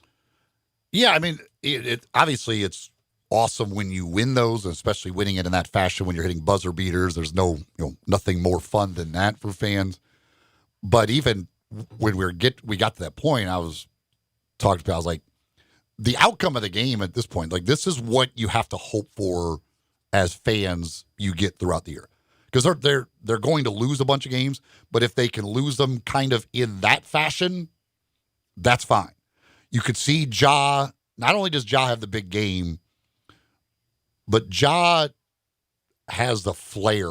Like, he plays with a flair, which is fun. I mean, he's going to make it extremely entertaining for fans. I mean, you saw it after the dunk, and he's so emotional, that the dunk hit.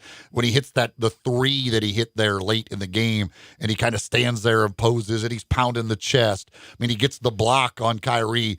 Like, he just has a flair about him that makes it even more entertaining. And if they can play games like that, and you can see the opposing star do his thing, and then see Ja and Jaren and everybody doing their thing, and then, heck, yes, if you can make the buzzer beater, from time to time and win those games, it just makes it that much more fun. But that was a very entertaining and fun night of basketball. They went from, I believe, over 20 turnovers against Miami and 6 for Ja, and then to 18 against Chicago Friday night, 4 for Ja, down to 12 in the game against Brooklyn. Again, 6 turnovers for Ja, so he's had 16, but that's going to come with the territory. His ability to go to the hole and he's going to get knocked down an awful lot. He is not a big guy, but what Brooklyn did not do that Miami and Chicago did was trap him. He had a lot of one-on-one situations. They waited for him at the hole, and he was able to squirt through and make shots. I was surprised that they didn't do what was so successful and effective against him the first 2 games. But look, every once in a while, you sprinkle in the W, but you need to consistently play hard and aggressive. And I think that's what we're going to get from these young Grizzlies. And they got a lot of standout performances. First of all, Solomon Hill, who did not play in the first 2 games, played 24 minutes and 20 seconds and went for 13 points, 5 rebounds, 3 assists. He was a key figure in that win. And again, this was a guy playing it deep on that bench. It's fine. I mean, just think about the just roller coaster of emotions you had through this game. I mean, I get it. I mean, it's the regular season. It's game 3, so it's not that important of a game. But just, I mean, when they had the inbounds pass, they throw that away. You're like, it's over. Boy, that was because everybody was so excited. Anticlimactic. Like, here's your chance. Right. Oh gosh, we just threw the ball away on the inbounds. Nobody even touched it. Like, well, that's a hell of a way to lose it. And then you get the foul. They miss the free throw. It's like, okay, we're still alive in this thing. Still got a chance. And then to come down and hit the 3 to win it. I mean, just if you're a Memphis sports fan, between the football game on Saturday and that Grizzlies game yesterday, you went through some emotional turmoil this weekend. There was a lot of, oh my God, we're going to do that. Oh no, gosh, did we just do that? Oh my gosh, oh my goodness. I mean, you were all over the place through those 2 games. It's tough to be a fan sometimes. Dylan Brooks, who was 2 of 12 Friday night from the field, was 9 of 15 in this game. He went for 21. He was really good. And Jonas Valanciunas, who's still on a minutes restriction, is producing. He had a tough first game at Miami, but 10 points, 13 rebounds Friday in 18 minutes. And then 16 points, 11 rebounds against the Nets on Sunday in 19 minutes. So they don't have Valanciunas down the stretch. He's not in there the entire fourth quarter or overtime. Jaren Jackson Jr. fouls out. And Jenkins pieces together a lineup in there where he's mixing and matching. Anderson's in there for a while. They brought in Grayson to foul somebody. He comes back out. He's learning. This is the coach that's still learning on what he has with this team. And I thought they did a splendid job. Now, granted, I was one of those people that would say, why was Ja taking the ball out? Like, I understand the process. Ja takes it out, gets it back. Now he has the ball. But who was on the court with Ja? It wasn't Tyrus. What do you mean? What am I trying to say? Tyus Jones? Tyus Jones. Couldn't remember his last name. If he's on the court, it's one thing Ja taking it out because you got a speedy guy back there. But you had Hill and you had Crowder and you had guys that weren't particularly fast and getting around and getting open for the inbounds. And then Ja kind of forced it and threw it away. But they got lucky. They got a break. They made a shot.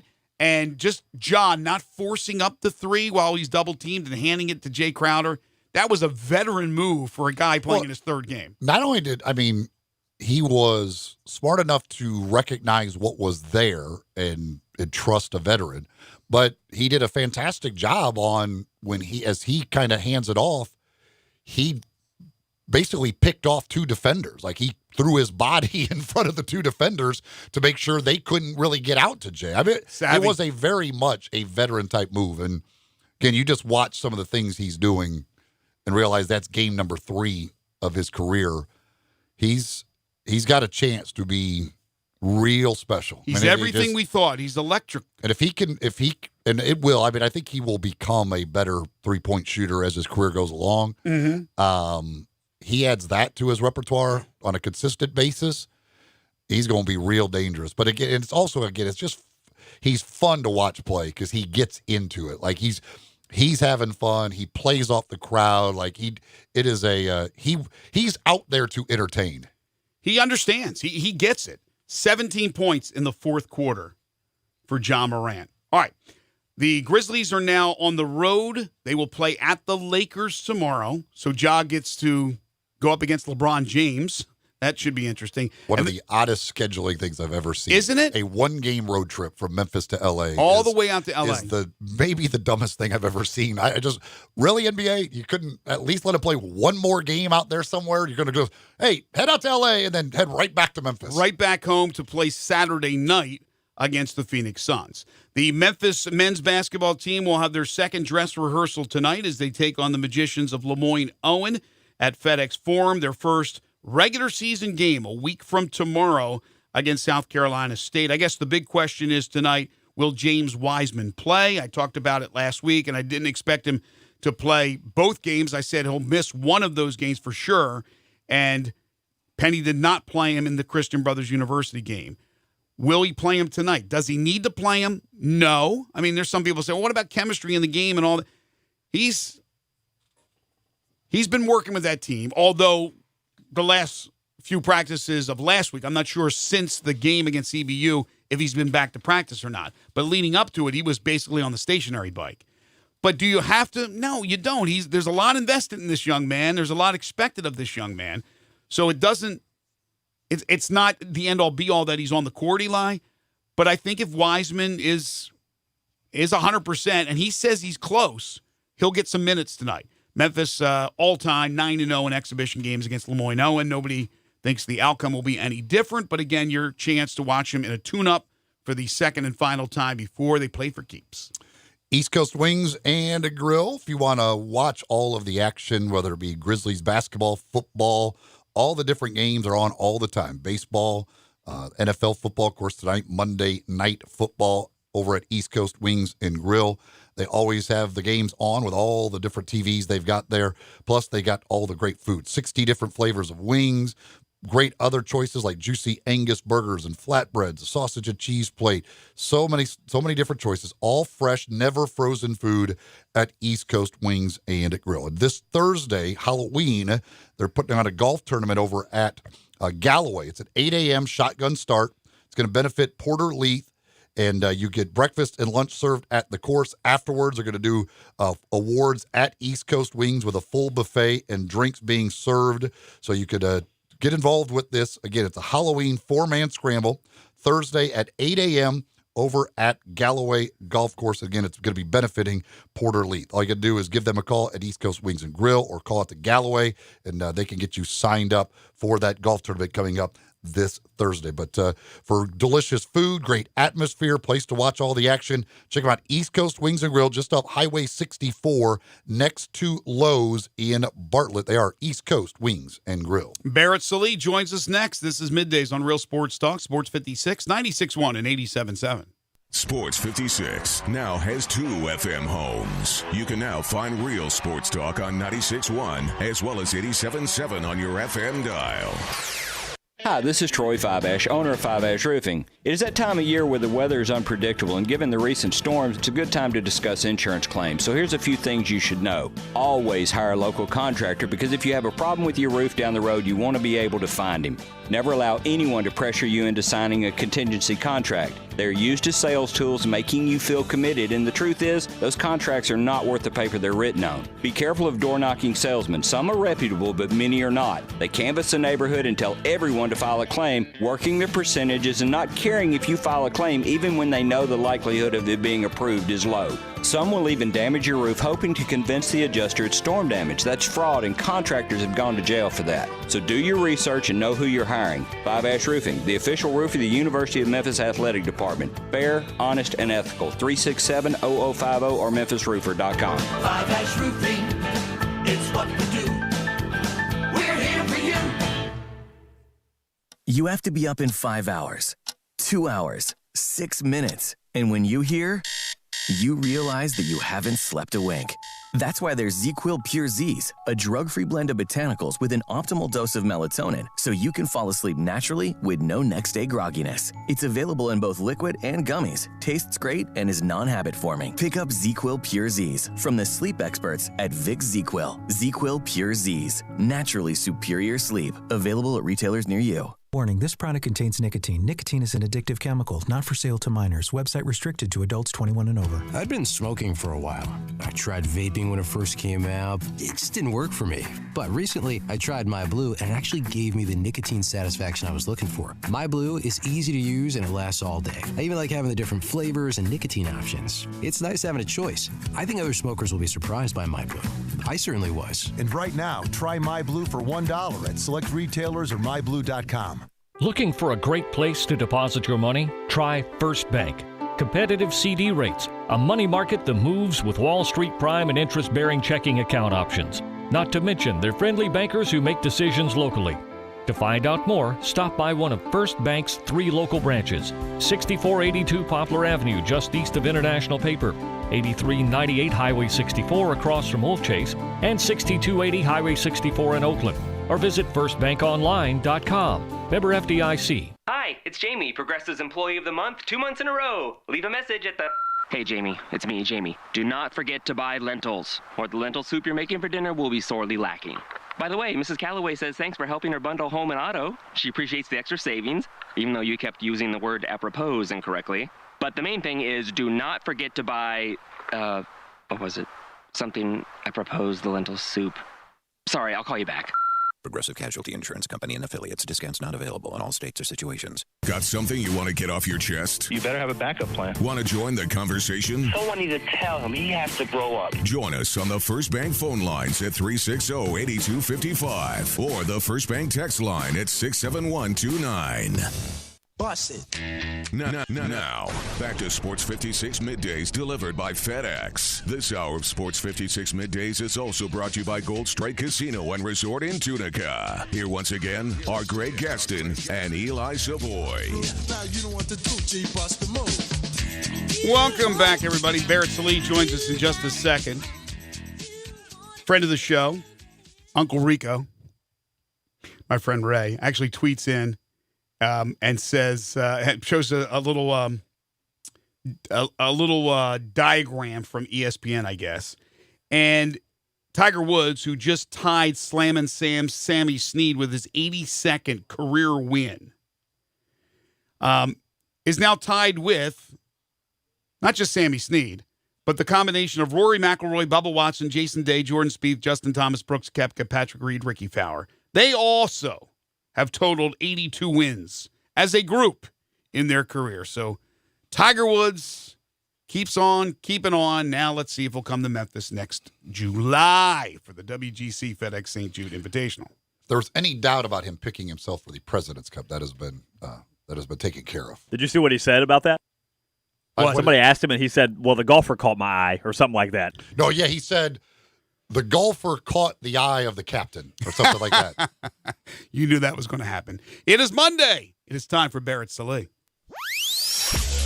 It's time to talk some college football on Sports 56 Middays. Joining Greg and Eli is Barrett Salee from CBSSports.com, CBS Sports HQ, and SiriusXM Radio. Now, here's Barrett with Greg and Eli.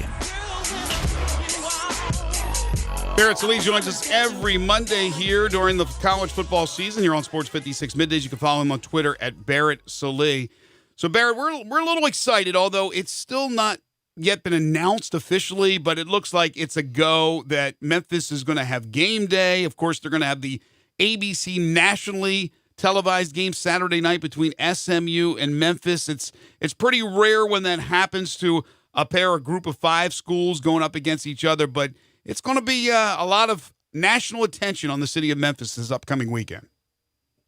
Yeah, there'll be a lot of attention. I thought the game day was going to the cocktail party, though, right? I'm pretty sure that's where it's going, right? No, ESPN Nation is going there, but the believe game day will be here. SEC. Okay, gotcha. Okay. Yeah, I mean, it's huge. Obviously, Memphis, man, escaping by the skin of their teeth last week. Holy cow. What are you talking about, Barrett? Never in doubt. It was an easy win. Never in doubt. that poor Tulsa kicker, man, he's had a bad year.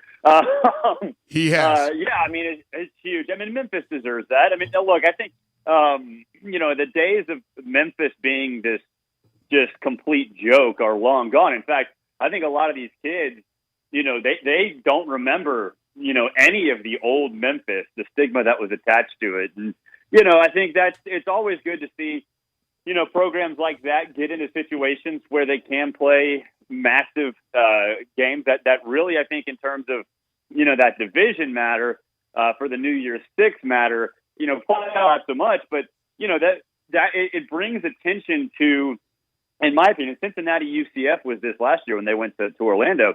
The quest for a New Year's Six bowl is pretty darn heated in the group of five.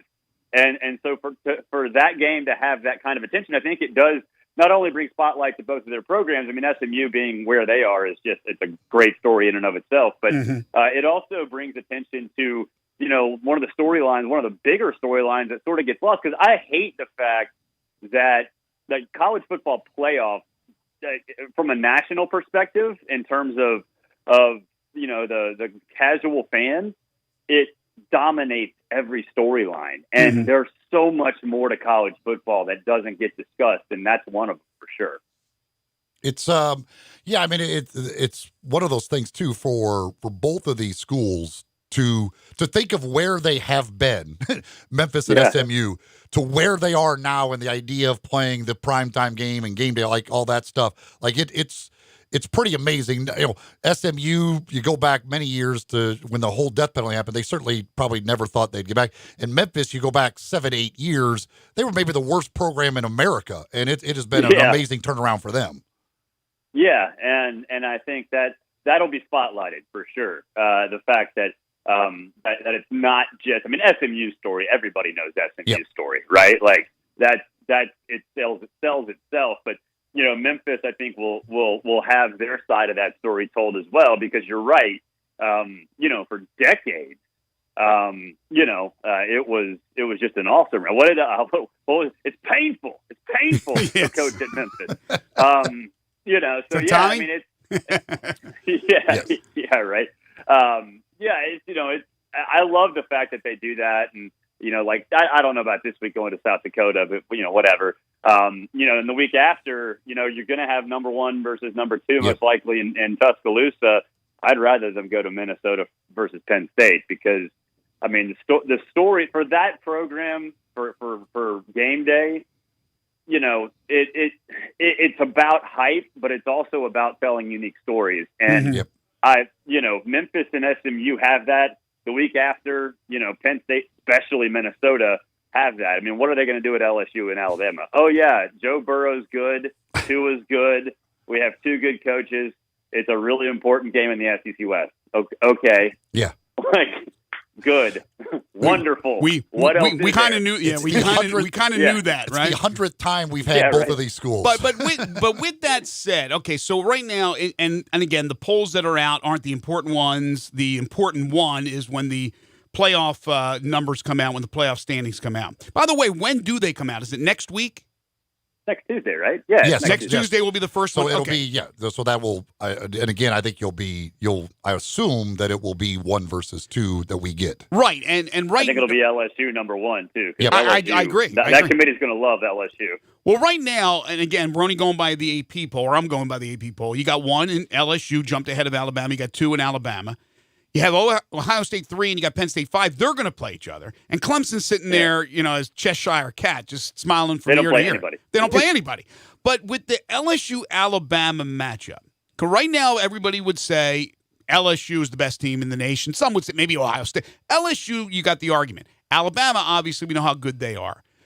So the loser in this game, Barrett, LSU-Alabama, assuming that they don't lose any more, what is the argument from both of them that, hey, we didn't win our division, we're not in our conference championship, but we are among the top 4, and we absolutely deserve to be in the playoff? That geography doesn't matter. That, it doesn't matter where you're from. It doesn't matter where you play. It doesn't matter, what conference you're in. Mm-hmm. It matters if you're one of the best 4 teams. And that, I think, is why I've always been against conference championships being part of the equation. Now, I think history has shown that conference championships are pretty far down the priority list, right? But the argument is flat out: if you want the best 4 teams in the country, we're one of them, and so that sells it. That does work to an extent. I think Georgia tried to sell that last year, but they have 2 losses, so you have to have the resume to be able to sell that and make a reasonable argument for it. But the LSU Alabama loser, whoever that is, in retrospect, is going to look back at that Kansas State Oklahoma game and be like, all right, that's a wide open door, because now, I mean, Baylor's not going to go undefeated. Like, it's just not going to happen. And the same thing with Oregon and Utah. They're looking at that Oklahoma game going, all right, conference power, Pac-12 might be better than Big 12. So, but the SEC for sure, has to be thrilled, LSU or Alabama, to lose at that game that Oklahoma fell. So, I mean, it's shaping up to be a pretty wild month of November. But I mean, that's just assuming chalk holds. Mm-hmm. And the last 3 weeks, I think, have proven that chalk's not going to hold, and that's why we love this sport. It won't. It doesn't. It's not going to matter. But it never does. Do you think? Now that I think about it, next week, do you think they'll put Alabama 2, or will they put Ohio State 2? It's a really good question. LSU is going to be 1 in the playoff rankings. I think there's no doubt in my mind. Yeah, there's no doubt about that. That's a really good question. I would, you know what?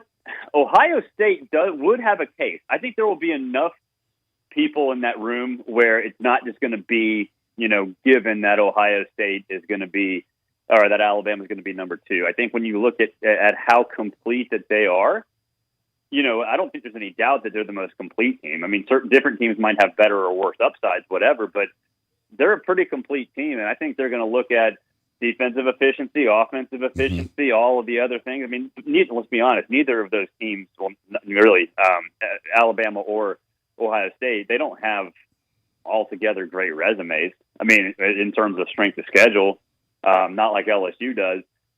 So I think it might come down to, some of the stats they look at, some of the metrics that some of those, members value. And no, it wouldn't surprise me at all if Ohio State's number 2. That would not be that surprising. I think Ohio State would absolutely be 2, and they still may be, if Wisconsin had not only beaten Illinois, but crushed them, because then the win by Ohio State over Wisconsin looks that much better. True. No doubt. That would have certainly helped them. And then I think, they never say this, that programming is a part of their equation. But I think they know, for the sport's sake, that number 1 versus number 2 is probably a good thing. Mm-hmm. Especially knowing that, one of them's going to lose. So exactly. In reality, it does not matter. Yeah, that's the thing, because they can look at it that way, say, like, we be creating a 1 versus 2, it makes it look better. And then next week, Ohio State will be number 2 anyway, because one of those 2 has to lose. So it makes it all easy for us. There's no. I mean, they'll never admit that that's part of their mind, their thinking. But I mean, if it's going to change the next week because it has to, then why not do that for the sport's sake? And that's it. That I think might be the biggest argument for Alabama, to be honest. I guess the big question will be how far that loser drops. Yeah, I mean, it depends on style of game, and really, I mean, you look at where else everybody would be. Assuming Ohio State wins, Penn State, if they beat Minnesota, that's going to look pretty good now, obviously, with what Minnesota's done. So, I mean, I think it depends on really how it goes down. Let's just, again, this is probably pretty naive, but let's just assume that chalk holds. I would imagine loser, no matter how, even if it's a close game, would drop below Penn State if Penn State beats Minnesota. Beyond that, would they drop below Oklahoma? Would they drop below, either Florida or Georgia, whoever wins this weekend? Probably not. How good do you think Minnesota is? I think they're Baylor. I think they're, it's almost like, and we joked about this on Sirius XM, me and Jacob Hester yesterday morning. It's like you want to pat them on their head and say, not nice, cute little story. I heard you say that. It's like, it's good for you, and look, I mean, for Baylor, it's a great story, right? For the stigma is obviously there, but it's in the past, and Matt Rule doing what he's doing is a big deal. And for Minnesota, PJ Fleck, row the boat, Steema. God, guy talks so fast. He's like Jimbo and Gus Malzahn on steroids. Again, nice story. Big Ten West, wide open. It seems like there's one of those teams every year in the Big Ten West. It was Iowa when they went, undefeated. Northwestern was, sort of rose from the ashes last year. I mean, there are teams every year in that division that, kind of rise up, and you're like, okay, nice to see you. Wisconsin 2 years ago was kind of like that, and they're undefeated, or they're a one-loss team, or they're a division champ, and they're really not that good, but they're good enough, and Minnesota's that team this year. Hey, Barrett, bringing this back to what we started with, which was the group of five and trying to get to the Cotton Bowl, and App State could certainly throw a wrench in this whole thing. What do you think their chances are to win at South Carolina? Because if they take care of business there, they probably will run the table. Who are you talking about? The Memphis? No. App State is one that could throw a wrench in the whole thing. App State. And they're playing at South Carolina. If they win that game, I see them running the table. They could be that group of five representative. So what are your thoughts on their chances in South Carolina? They are doing that. I forgot about that. That just completely slipped my mind.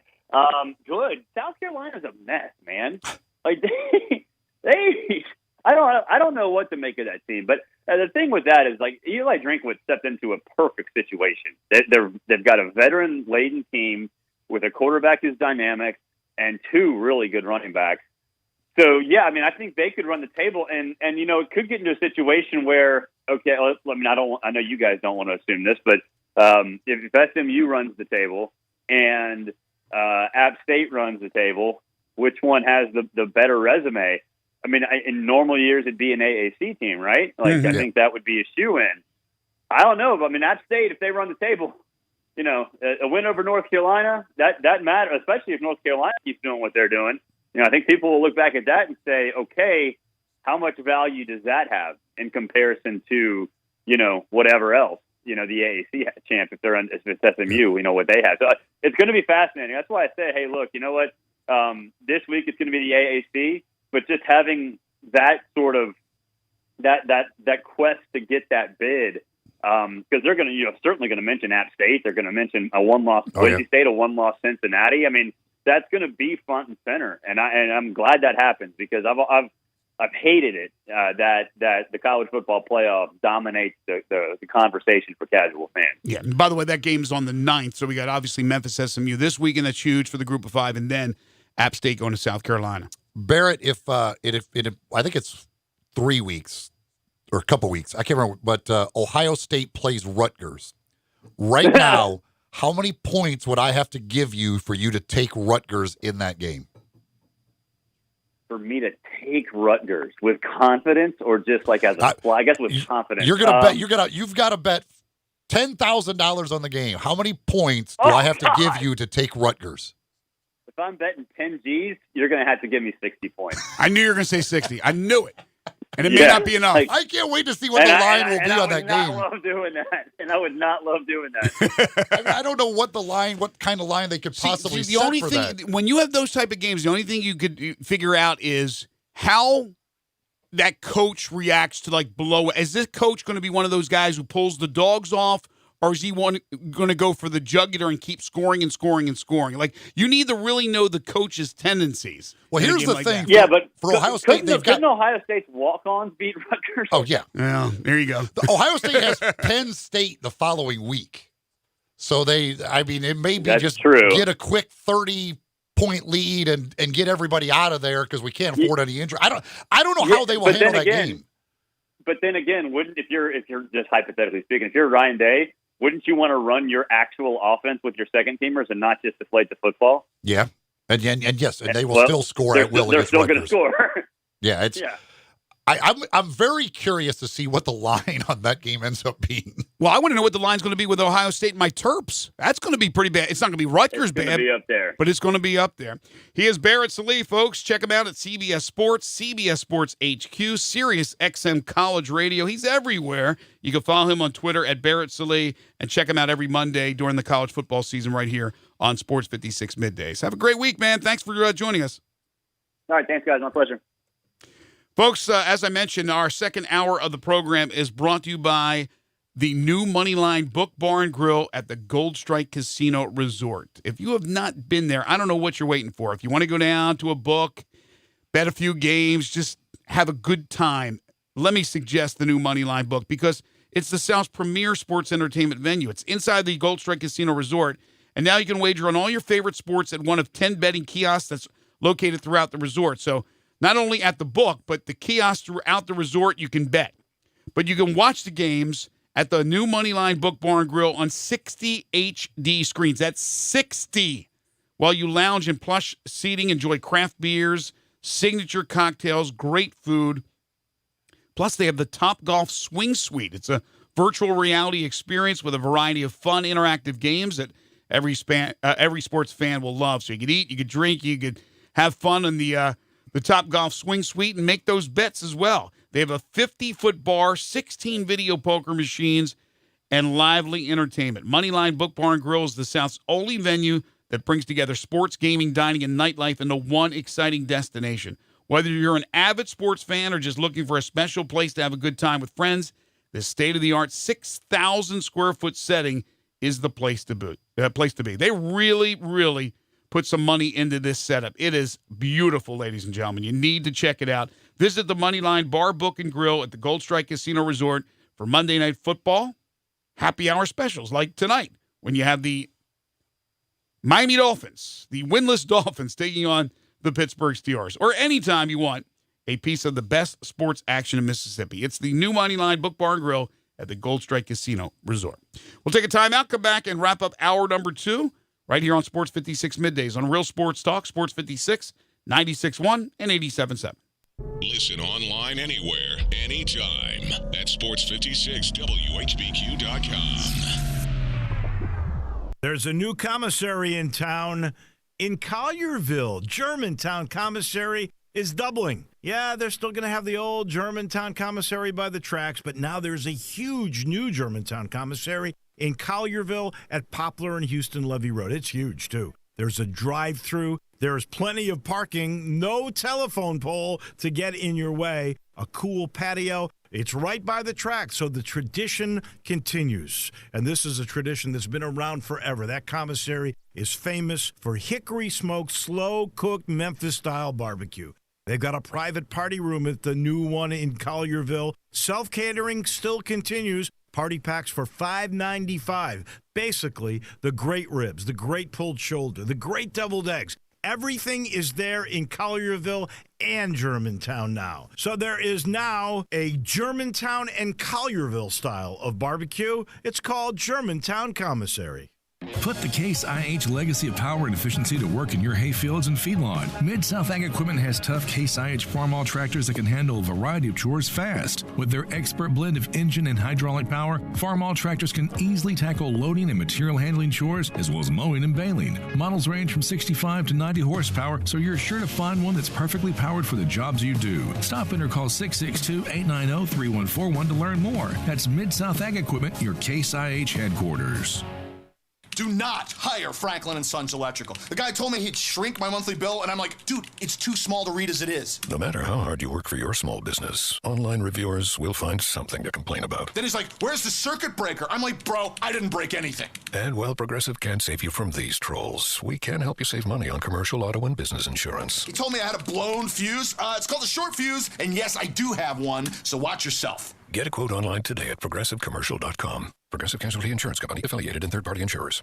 Dirt happens, as well as debris, dust, and damage. And when they happen to you, you need good, clean, fast service. You need Hilo Commercial Services. Hilo specializes in construction, commercial, food plant, and industrial cleaning with customized service just for you. Hilo is also an expert at high dusting to clean hard-to-reach places. When dirt happens, call Hilo Commercial Services, 901-277-6733, or visit HiloCommercial.com. Hilo Commercial Services, good, clean, and fast for you. Jim Gray from Westwood One with a Monday Night Football preview, sponsored by Dickey's Barbecue Pit. They deliver the Q to you. Head to Dickeys.com or use the app. Week 8 wraps up with the Pittsburgh Steelers hosting the Miami Dolphins, who are still looking for their first win of the season. Mike Tomlin's Steelers are coming off their bye week and have won 2 of their last 3. Tomlin says they will continue to depend on Mason Rudolph under center and not worry about anything but winning. I'm not anticipating anything other than us doing what we need to do to get out of stadiums with wins. We're not in the type of state that we can make any bold predictions about personality and things of that nature. We're going to do whatever is required for us to secure victory week in and week out. Kevin Harlan and Kurt Warner will have the call on Monday Night Football. Remember to listen to Westwood One's coverage of the NFL all season long, right here on Real Sports Talk, Sports 56, 96.1, and 87.7. O'Reilly. This is Sarah's O'Reilly Auto Parts story. Driving cross country with 2 young children is ambitious, to say the least. Then our check engine light came on. We pulled into O'Reilly Auto Parts and they tested it. Turned out it was a faulty sensor. They referred us to a great mechanic just down the street, and we were back on the road in no time. O'Reilly Auto Parts. Take a step toward updating your home with exclusive life-proof vinyl plank flooring from the Home Depot, starting at just $3.19 a square foot. It locks together for easy installation. It's waterproof, scratch-resistant, and comes in a variety of trendy styles with over 40 colors to choose from. That's a step in the right direction. Today is the day for doing with life-proof vinyl plank flooring, starting at just $3.19 a square foot. The Home Depot. More saving, more doing. U.S. only. See store for details. Now, back to Sports 56 Middays, presented by FedEx. This hour of Sports 56 Middays is also brought to you by Gold Strike Casino and Resort in Tunica. Here once again are Greg Gaston and Eli Savoie. NFL trade deadline is tomorrow. A couple of deals made today. The Arizona Cardinals acquire Kenyon Drake from the Miami Dolphins. Drake, the former Alabama running back. And sources telling Adam Schefter that Leonard Williams is going to, I guess, switch locker rooms. He goes from the Jets to the Giants, the big defensive lineman. The Cardinals need a running back. They can't. The running back situation getting very slim. Is David Johnson out again? He's been hurt? Well, yeah, he didn't play yesterday. They're not expecting him to play. And then Chase Edmonds went down with an injury yesterday. I don't know how long he's going to be out, but they were yesterday down to basically guys they signed last week. Wow. We'll talk a lot more about the NFL tomorrow, but Drew Brees returned yesterday and looked sharp in doing so. 49ers put up a 50 spot, 51 to be exact, over Carolina. They are 7-0, and I guess if you weren't going to take them for real before, maybe you do now, because that's a pretty solid Carolina team, and they destroyed them. They were impressive. Long way to go. But wouldn't it be interesting to see Jimmy Garoppolo against the Patriots in a Super Bowl? Yes, it would. That would be interesting, especially if Jimmy Garoppolo beat the Patriots in a Super Bowl. Garoppolo and Brady, a combined 15-0 this season. The Patriots at 8-0. Niners, as I mentioned, at 7-0. Bill Belichick's like, I knew we should have traded that guy. We should have just kept him here and held him hostage on our bench forever. In a losing effort, Matt Schaub, starting for the injured Matt Ryan, threw for 460 yards. The former Virginia quarterback. But again, Atlanta comes up short, and according to management, they will evaluate friend, and I say friend of the show, Dan Quinn, a friend of mine personally. They will evaluate his status during the bye week. I don't think it looks good for Dan Quinn. And the Bears lost a heartbreaker. Eddie Pinheiro, he kicked 3 field goals. He made 3, but he missed 2, including one that would have won the game for them. The Bears in dire straits. he missed the field goal, and yes, that is on him. But I just don't understand Matt Nagy. You know the issues you've had at kicker. And you want to run another play. You're kneeling down for a 43-yarder? Right. This wasn't a 20. You're not at the 5-yard line. This wasn't the kid from Tulsa. You're setting up a 43-yard field goal as if you're just confident as heck that he can make a 43-yarder? I don't. That one I can't comprehend. You can't be kneeling down at that point. Try and get some more yards for your guy. I'm with you 100%. The other thing is I was looking at the box score. I didn't watch the game. In the first half, and Anthony Miller had 3 targets, 3 catches, and I think it was like 56 yards. I go, wow, he's going to have a big game. I looked at the final box score, 3 targets, 3 catches, 56 yards. Did he get hurt? Did they stop throwing it to him? Well, they didn't. Did they stop throwing the ball? Montgomery went crazy in the second half. So I don't know how many passes they actually threw in the second half, but they stuck to the ran ground. the heck out of the ball because Montgomery went crazy in the second half of that game. But yeah, watching them at the end of that game, I was like, what really? Like, you just think, because they could have ran, and they had plenty of time. Like, and a couple timeouts. They milked the clock. They could have easily ran 5 more plays if they wanted. No, you're right. He was satisfied with a 43-yard field goal. I just can't. I don't get that one. I'm with you 100%. And speaking of field goal kickers, Adam Vinatieri, who's headed to the Hall of Fame one day, misses an extra point for the Colts and looks like the GOAT, and then comes back, and this was late in the third quarter. The Colts were trailing by 1 because he missed the PAT. He comes back and gets the game winner with a couple of minutes remaining, and the Colts survive and get a W over Denver. From GOAT to hero. He has had an up and down year, to say the least. Every time I think he's ready to get cut, he makes some big kick and saves himself. Joe Flacco was not happy after that game either. No. Joe Flacco letting be heard about his disagreement with the play calling. The Vic Fangio was a little too conservative for his blood. All right, when we come back, final hour of the show.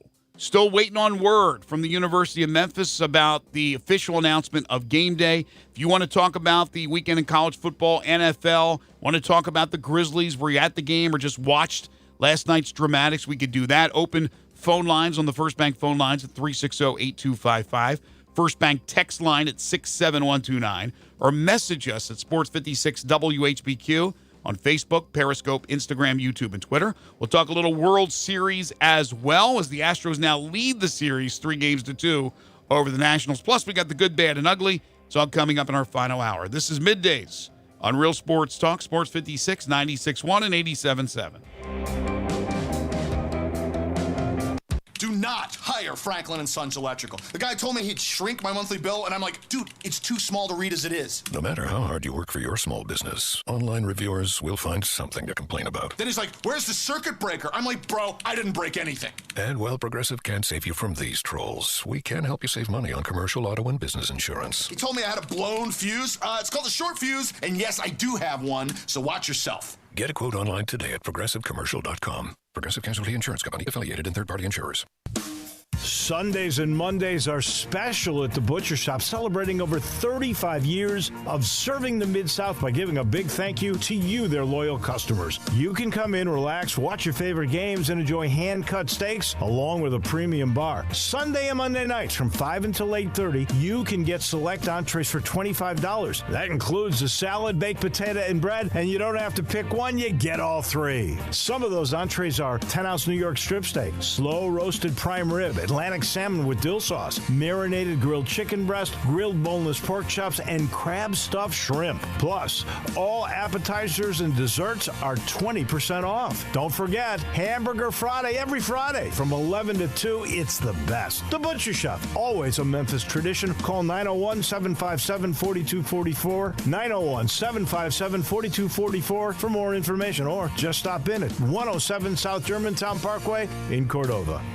If you've always thought, hey, I'd look pretty good in a Lexus, well, guess what? Lexus thinks so, too. Lexus is offering you the Golden Opportunity Sales Event. Great offers on all 2019 models and special lease options. Drive in luxury and confidence, knowing that every new Lexus comes with complimentary first and second maintenance services. Stop by Lexus of Memphis, 2600 Ridgeway, and put yourself in the driver's seat of an all-new 2019 flagship LS500. Hey, you look pretty good there. Lexus Golden Opportunity Sales Event at Lexus of Memphis. Experience amazing. I want to invite you to come by the Spirit Shop. You know, that little log cabin on Poplar? Your liquor and wine oasis. The Spirit Shop has been providing sports fans their beverage needs since way back in 1969. So come in now and get ready for the big game. Whether your favorite team wins or loses, the Spirit Shop will help you celebrate or ease that pain away. The Spirit Shop is open every day, and they're located perfectly at 4848 Poplar. That's the corner of Poplar and St. Nick. The Vault on G.E. Patterson in South Main downtown has all your game day needs with 30 TVs. If your game is not on one of the 20 big screens, then sit in a booth with your own remote. The Vault has game day specials on pitchers, buckets of beer, and great food, which is the best thing about the Vault. This is not your normal sports bar. Chef Dirk Meitzler from On Tour and Cafe 621 has all his favorites like Chicken Newport and his new lobster enchilada. Open for lunch and dinner every day with lunch specials for $12 weekdays with a drink. The Vault on G.E. Patterson in South Main, your downtown place to eat, drink, and watch the game.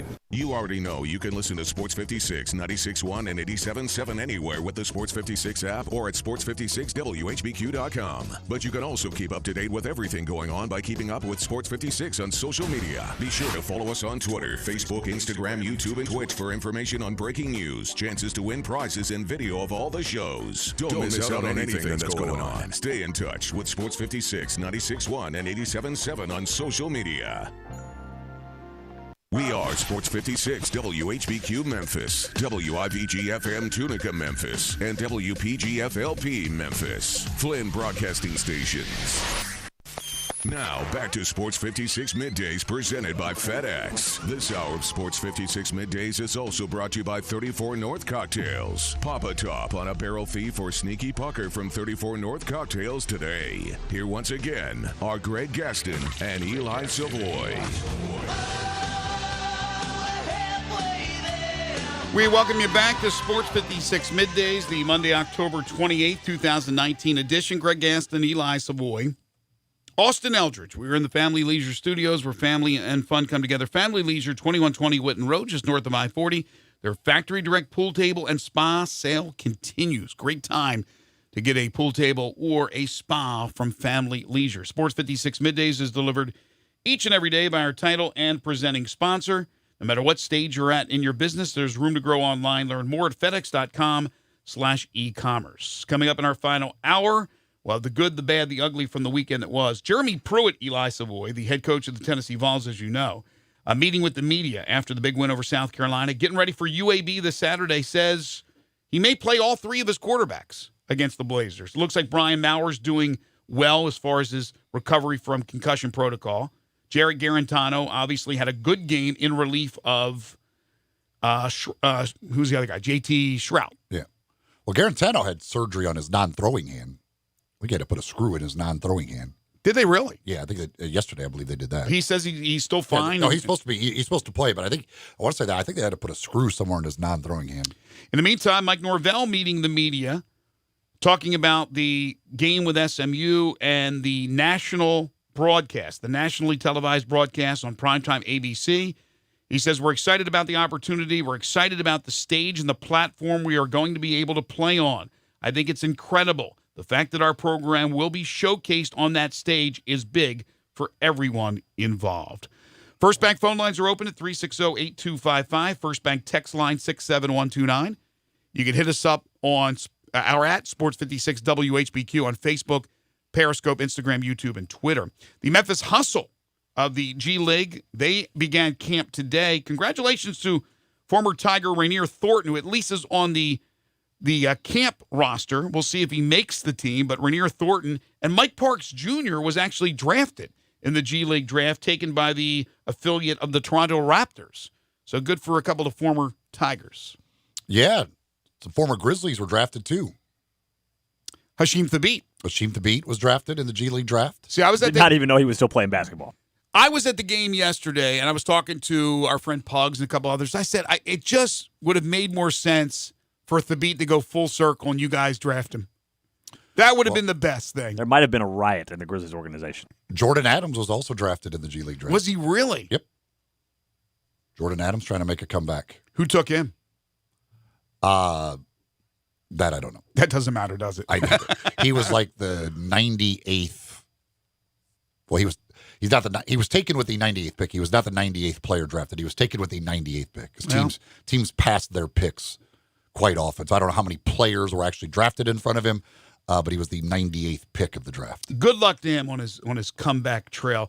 The World Series is going to a Game 6 in Houston tomorrow night, and the Astros will have a chance to win it for the second time in 3 years. Justin Verlander will be on the hill tomorrow night against Steven Strasburg, and it just went kaput for the Nationals. After winning 2 on the road to open the series in Houston, they go back home. They lose all 3 to the Nationals at Nationals Park, including Game 5 yesterday, in which Max Scherzer, the scheduled starter for the Astros or for the Nationals, had to be scratched with, I believe, some type of neck or back spasms. So My gosh. Couldn't even get him dressed himself. I mean, you talk about bad timing, but the Astros did what I expected them to do. I look, I don't have a dog in the fight, except that I picked the Astros in 6, and I just thought they are the much better team, and they will come back. It is not over, and they proved it. And how about the home team not being able to win a game yet? The Astros are going to have to win one to win the World Series. Yeah, that's it's certainly weird, but that's just really unfortunate for the Nationals to have Max Scherzer, of all times, to have back spasms. I don't know what his situation is going forward, if they get it to a Game 7, if he's going to be able to pitch Game 7. But that is about as unfortunate a timing as you're ever going to get when you have to throw out, what was the guy's name? John Ross. John Ross. When you're 2-2 in a World Series, which Game 5 becomes very important in those situations, and you thought you were going to have Max Scherzer making the start, and you end up with John Ross making that start. That is a really unfortunate situation. Yeah, I feel bad for. I know a lot of Nationals fans. Some were counting their chickens before they hatched. Others were pretty much relatively calm, even though they had won the first 2 on the road, knowing that they still had to win 2 more. And right now, it's almost an impossibility, in my opinion. Again, the road team has won every one, so the Nationals got that going for themselves, which is nice. Well, you got Strasburg on the hill. They're not winning against a guy like they're not winning. Verlander's never won a World Series game. Strasburg already beat him once. And then if you can get to Game 7, and if Scherzer is able to go, I have no idea if he's going to be able to or not. But if you obviously you just try and win Game 6, and then you take your chances. And Game 7, if it gets there, could be crazy because you may have like 46 pitchers in that game, because that'll be everybody and their mother will be available for that one. That'll be Garrett Cole coming back. That'll be whoever can possibly give us 10 pitches. By golly, get out there and give us 10 pitches. Yeah, your arm's not going to fall off. And if it does, you have the whole off season to get the arm surgically repaired, put back onto your body. Time now for the good, bad, and ugly. The good. The bad. The ugly. Good. Start with Ohio State and their 38-7 win over Wisconsin. Chase Young was really good. 4 sacks in that game. For defensive guys, it's virtually impossible to win the Heisman. But if you're going to at least get to New York and become a finalist, which we have seen a couple of times here recently, you got to have those moments on the big stage. Chase Young had that Saturday. I mean, in a premier game against Wisconsin, and a Wisconsin offensive line that is really, really good. He was the best player. Like, he was just absolutely dominant. That dude is a monster. You hit it on the head. You have to have those moments when you are in the national spotlight. He had 4 sacks in the game against Wisconsin. A lot of people saw that. A lot of people already knew who Chase Young was. I'm telling you, Eli, he's not going to win the Heisman because we know it is certainly stacked against the defensive player. But I will right now predict he will be in New York. He will get enough votes because I think you want a lot of people over on Saturday that feel he's the best player, bar none. And there have been other defensive players who we said they're the best players and didn't get any consideration, or at least not that much. I think he will get enough consideration to warrant him a trip to New York for the Heisman presentation. And he's still got two other premier games. He's got the Penn State game and then the Michigan game to show out on a national stage, and people will notice. But man, he is. Gus Johnson and them on Saturday starts calling him the best player in the country. He might be the best player in the country. I mean, he is that good. I think he's at 11.5 sacks now, I think, on the year. He is a dominant force. LSU, another win for them against the top 10 team as they beat Auburn 23-20. Last 2 years now, 7-1 against top 10 opponents. The only loss being to Alabama. First of all, it's impressive that in 2 years you've played 8 top 10 opponents. Yeah. That's pretty impressive schedule-wise. But 7-1 against top 10 opponents for Coach O. He finally won you over, Eli. It took a while. With that offense, he has continued to stay out of the way. That was his big issue. Could he stay out of the way of his offense and just let them be? And he has done that. And Joe Burrow, man, oh man, I'm telling you what, Heisman front runner right now, you would say, right? Yeah, with Tua missing the game, I mean, I think you absolutely have to put him up there. I give it up for Tennessee with another impressive showing as they get the 41-21 win over South Carolina. Lynn Bowden Jr., the wide receiver turned quarterback at Kentucky, 204 yards and 2 touchdowns on the ground. He only threw the ball 7 times. It was 3 of 7 for 54 yards passing. It's amazing to me that these teams can't stop him. He's played 3 games now at quarterback. He's ran for 196, 99, and 204. You would think, because the guy can't throw the ball, you would be able to stop him from running it. One-dimensional. But they can't. They cannot stop him. And kudos to Mark Stoops and his coaching staff to figure out we have to do something pretty drastic. Hey, let's take that wide receiver who can run like the Dickens and make him our quarterback. I also just have to, I mean, it's not that big a deal, but I just like to recognize the Saturday that it was in college football when you get Rutgers, Kansas, and UConn all winning a football game on the same day. Deserves a golf clap. The meek shall inherit the earth, I think, is what somebody went. That's a little alarming, honestly, to think that those three. Now, they didn't play the best competition, although Kansas actually played a decent team. Rutgers beating up on Hugh Freeze at Liberty. UConn beating up on UMass, who might be the worst team in the history of college football. But Liberty was a favorite in that game. Oh, yeah. Rutgers, everybody thought Rutgers was paying them $1 million to come in and just whoop up on them, and Rutgers ended up whooping up on them. Rutgers outscored Oklahoma Saturday. Think about that one. Rutgers scored more points than Oklahoma this week. From the NFL, New England just rolling to another win. Now a point differential through 8 games of plus 189. Wow. It's hard to say with a straight face. They're plus 189 points through 8 games. They've got a plus 17 turnover margin through 8 games. So they're averaging beating opponents by 23 and change. Yeah, and then they average 2 turnovers, winning the turnover battle by 2 every single game. It is, my goodness, crazy what they're doing. Nick Bosa, really the Bosa family. Not only is it good for Ohio State right now, we talk about Chase Young, the former Ohio State guys. The Bosa family combined for 5 sacks yesterday. Nick had 3 of them and an interception in that San Francisco demolishing of Carolina. But Joey added 2 sacks of his own for the Chargers in their win over the Bears. Cooper Kupp, 7 catches, 220 yards and a touchdown.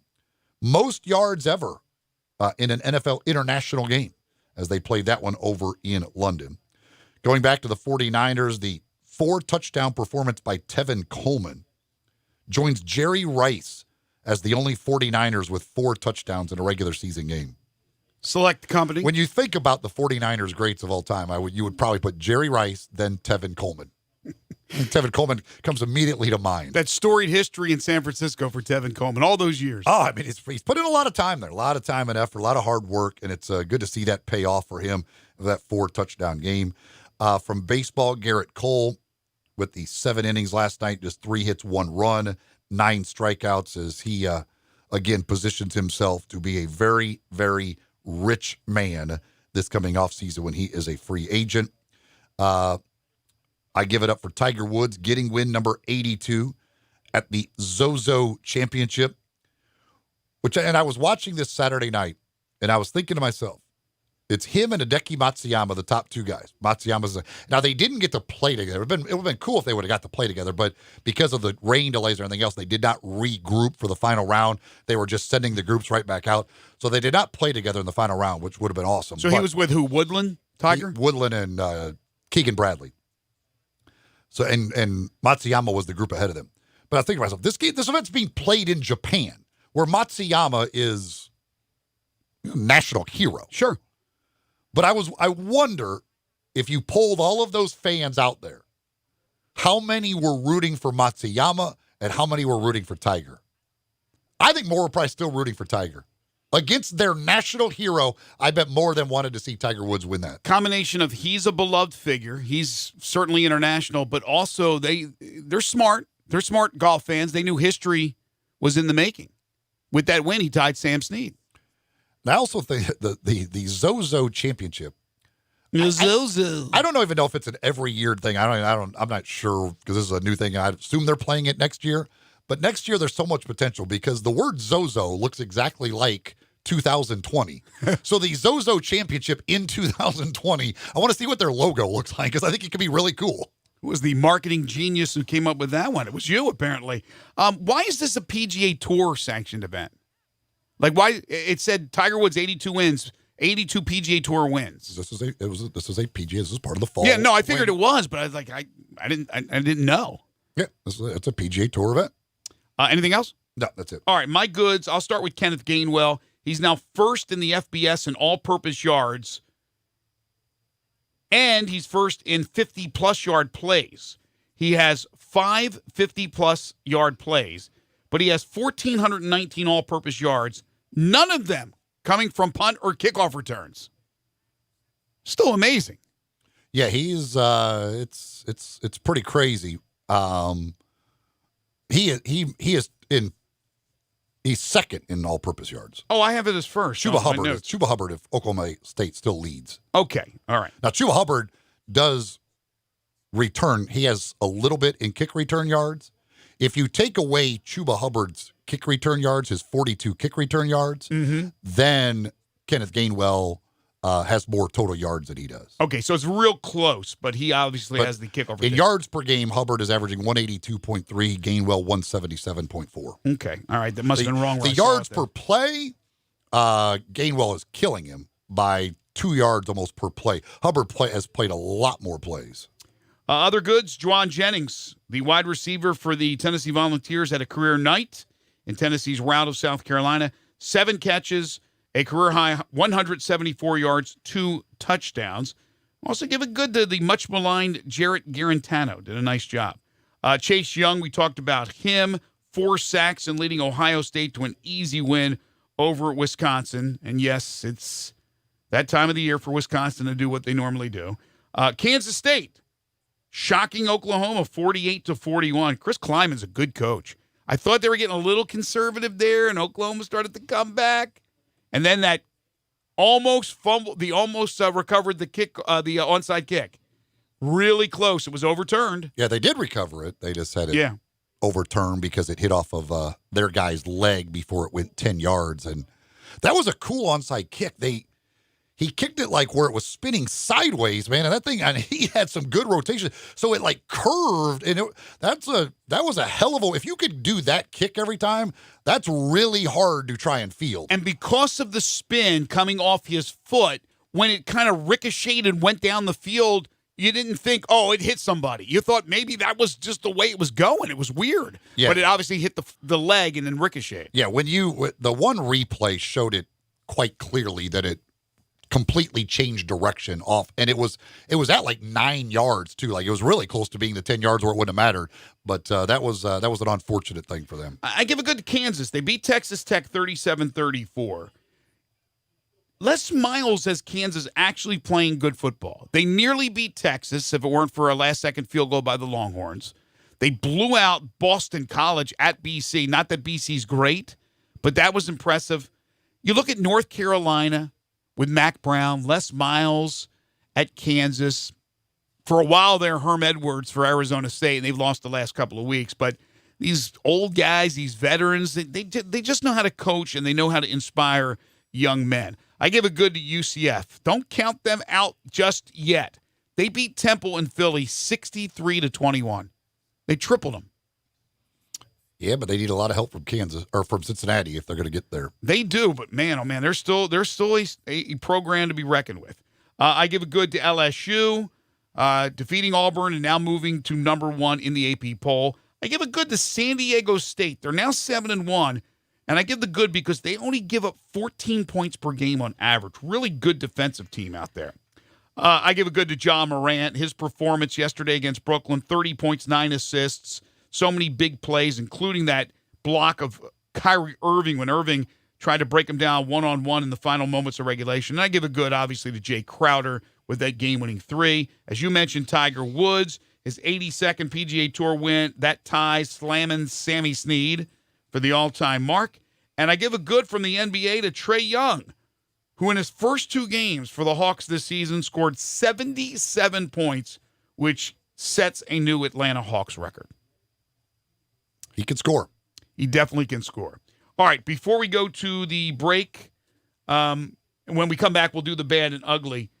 Did you see the response from Bruce Arians in the Tampa Bay loss to the Titans? On the controversial on the whistle, the early whistle. I did not see what he said. No. Yeah. So he's come out and he said referees aren't held accountable, which everybody says. So there's a story on Pro Football Talk, and they talk about Arians and his reaction. If you didn't hear, folks, they had a touchdown, or it would have been a fumble return for a touchdown, but the official blew the whistle before the fumble recovery inadvertently, and it blew the play dead. It was a touchdown for Tampa Bay that they never got. Arians said the NFL should fire underperforming officials just like everyone else is fired for underperforming. But Arians doubts it will ever happen, especially after the league and its officials just came to a new labor agreement. Quote, everybody except one guy saw the ball out, blew a quick whistle. My biggest thing is referees aren't held accountable. Coaches get fired, GMs get fired, players get cut. Referees aren't accountable, and it's a shame. It's been there 40 years, and now we've got a new agreement, and it'll be that way for 40 more years. Yeah, I can imagine being a little peeved about that one because, I mean, they were going to have the lead, and the officials are told in those situations, hold the whistle because you can always go back and change it the other way. Absolutely. Let it play out, and then you can go back and change it if you need to, and that guy just blew the heck out of that call. And that's a well-respected head coach, a well-respected football personality, letting the officials have it. Fleet Feet is the place to go to get all your running gear, folks, especially shoes that are just right for you. They can get you fitted with shoes perfect for the way you run or walk. All you got to do is go to either one of their 2 locations. That'll be in East Memphis, the Laurelwood Shopping Center, next to Panera Bread Company. You can go out to Collierville at Poplar and Houston Levy, next door to the Hueys. Either one of those 2 locations, go on in there and see them at Fleet Feet. They'll take a look at the way you run or walk and then get you fitted in shoes just right for you. Plus, they've got everything else that you need. Need some cold weather running gear? Go see them at Fleet Feet. You can also get involved with all the things they do throughout the year by going and talking to them at either one of their stores, or you keep up to date with what's going on through their website at fleetfeetmemphis.com or their Facebook page. They keep you up to date with all the things they've got going on at Fleet Feet. All right, we'll take a break, come back with our bads and uglies. Still have plenty of time to hear from you folks at the First Bank phone lines at 360-8255. First Bank text line 67129, or you can message us at Sports56 WHBQ on Facebook, Periscope, Instagram, YouTube, and Twitter. This is Middays on Real Sports Talk, Sports 56, 96.1 and 87.7. Sports Time with Rolo and Stats. Every weekday afternoon from 3 till 6. Right here on Sports 56, 96.1, and 87.7. Mid-South Power Distributors is your source for all things diesel. Their newly renovated drive-in repair shop is open to the public. Whether it'll be your everyday driver, farm equipment, fleet vehicle, or heavy-duty truck, their ASE-certified technicians will get you back on the road. The on-site dyno is ready to run all the necessary diagnostic testing. From preventative maintenance to complete overhauls, Mid-South Power can handle it all. Stop in today at 3288 Mill Branch Road or call 901-396-0710 and online at mid-southpower.com.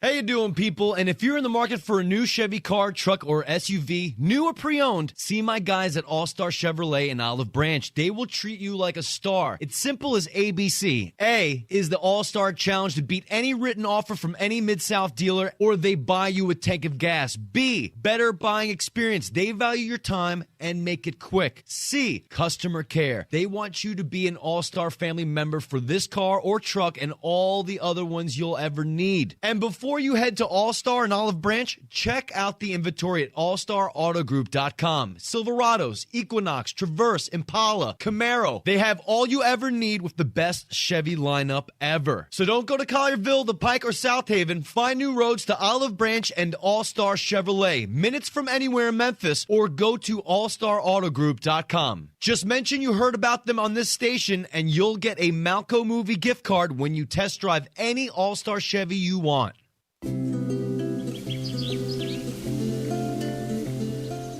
I love fall. The landscape is so beautiful at Town Village Audubon Park. Nestled in the heart of East Memphis, located corner of Park and Cherry, is a beautiful residential neighborhood. Looking for a great place to retire, but you still have a very active lifestyle? Then visit Town Village. Only requirements that you're 55 plus. Prices per month starting at $2,300. Gourmet Chef Drew invites you to visit our restaurant and bistro. Package includes 3 complimentary meals per day, maid service, free local transportation, daily check-in, monthly coffee club, theme dinner parties, lots of fun. Visit us and call Daniel at Town Village Audubon Park at 901-374-7342. There's no place like home. Town Village Audubon Park.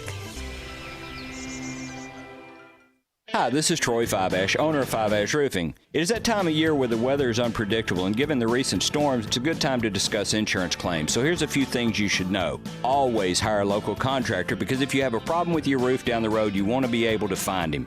Never allow anyone to pressure you into signing a contingency contract. They're used as sales tools, making you feel committed, and the truth is, those contracts are not worth the paper they're written on. Be careful of door-knocking salesmen. Some are reputable, but many are not. They canvass the neighborhood and tell everyone to file a claim, working the percentages and not caring if you file a claim even when they know the likelihood of it being approved is low. Some will even damage your roof, hoping to convince the adjuster it's storm damage. That's fraud, and contractors have gone to jail for that. So do your research and know who you're hiring. Five-Ash Roofing, the official roof of the University of Memphis Athletic Department. Fair, honest, and ethical. 367-0050 or memphisroofer.com. Five-Ash Roofing, it's what we do. We're here for you. Got something you want to get off your chest? You better have a backup plan. Want to join the conversation? Someone needs to tell him he has to grow up. Join us on the First Bank phone lines at 360-8255 or the First Bank text line at 67129. Now, back to Sports 56 Middays delivered by FedEx. This hour of Sports 56 Middays is also brought to you by 34 North Cocktails. Pop a top on a barrel thief or sneaky pucker from 34 North Cocktails today. Here once again are Greg Gaston and Eli Savoie. Boy, it seems like there's been something at FedEx Forum every night for the last 2 weeks, and that will continue tonight with the Tigers playing their second and final exhibition game as they will take on Lemoyne. 7 o'clock tip tonight from FedEx Forum. The Tigers will play for keeps next Tuesday, a week from tomorrow, when they take on South Carolina State. I think the Elton John concert's this week as well. I think we'll have a day off tomorrow because the Grizzlies will be on the road against the Lakers. I don't think the concert's tomorrow. I think it's Wednesday. And obviously the Tigers playing tonight. But boy, oh boy, it's been busy over at FedEx Forum, which is really cool. Like it give you an opportunity to win some tickets for the Lemoyne Owen contest coming up tonight here in just a little bit. But that's what's great about having an arena like that. Is not only do you get all the basketball action, but you get a lot of great concerts. It's cool. It's cool to have that. So again, the game day situation. It still appears that they're coming to Memphis, although nothing announced officially. There is the possibility, it's not over yet, that it could be on Beale Street. I'm just saying, could be. Yeah, I don't. That does not surprise me at all. I would. That's where I would put it. I thought logistics would be a nightmare, but that's what they're still trying to figure out. Beale Street, campus, Tiger Lane. It's all up for grabs. And I said I'd put on Beale Street. That mainly because I am ignorant as far as the campus goes of what the possible locations are. If there's a good location on campus, I'm all for it being on campus.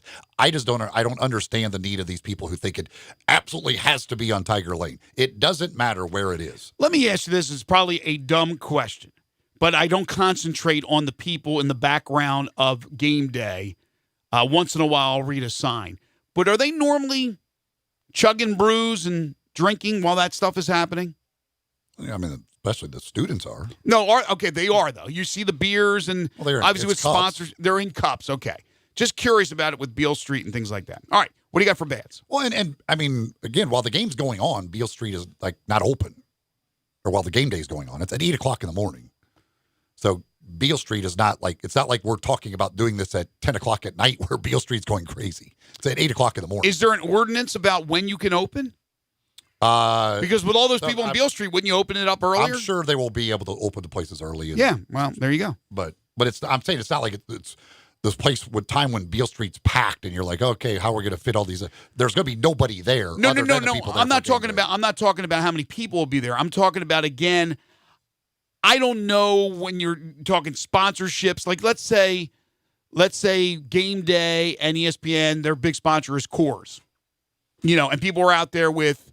Are they all on Beale Street? I guess you got to put it in a cup, right? So you won't see cans of another brand of a beer. That's all I'm asking. Okay. Bad. We talked about it. I'll mention it first. That the official who blew the whistle too early on the fumble on the fake field goal by the Titans that cost the Bucs a go-ahead touchdown in that game. So in the NFL.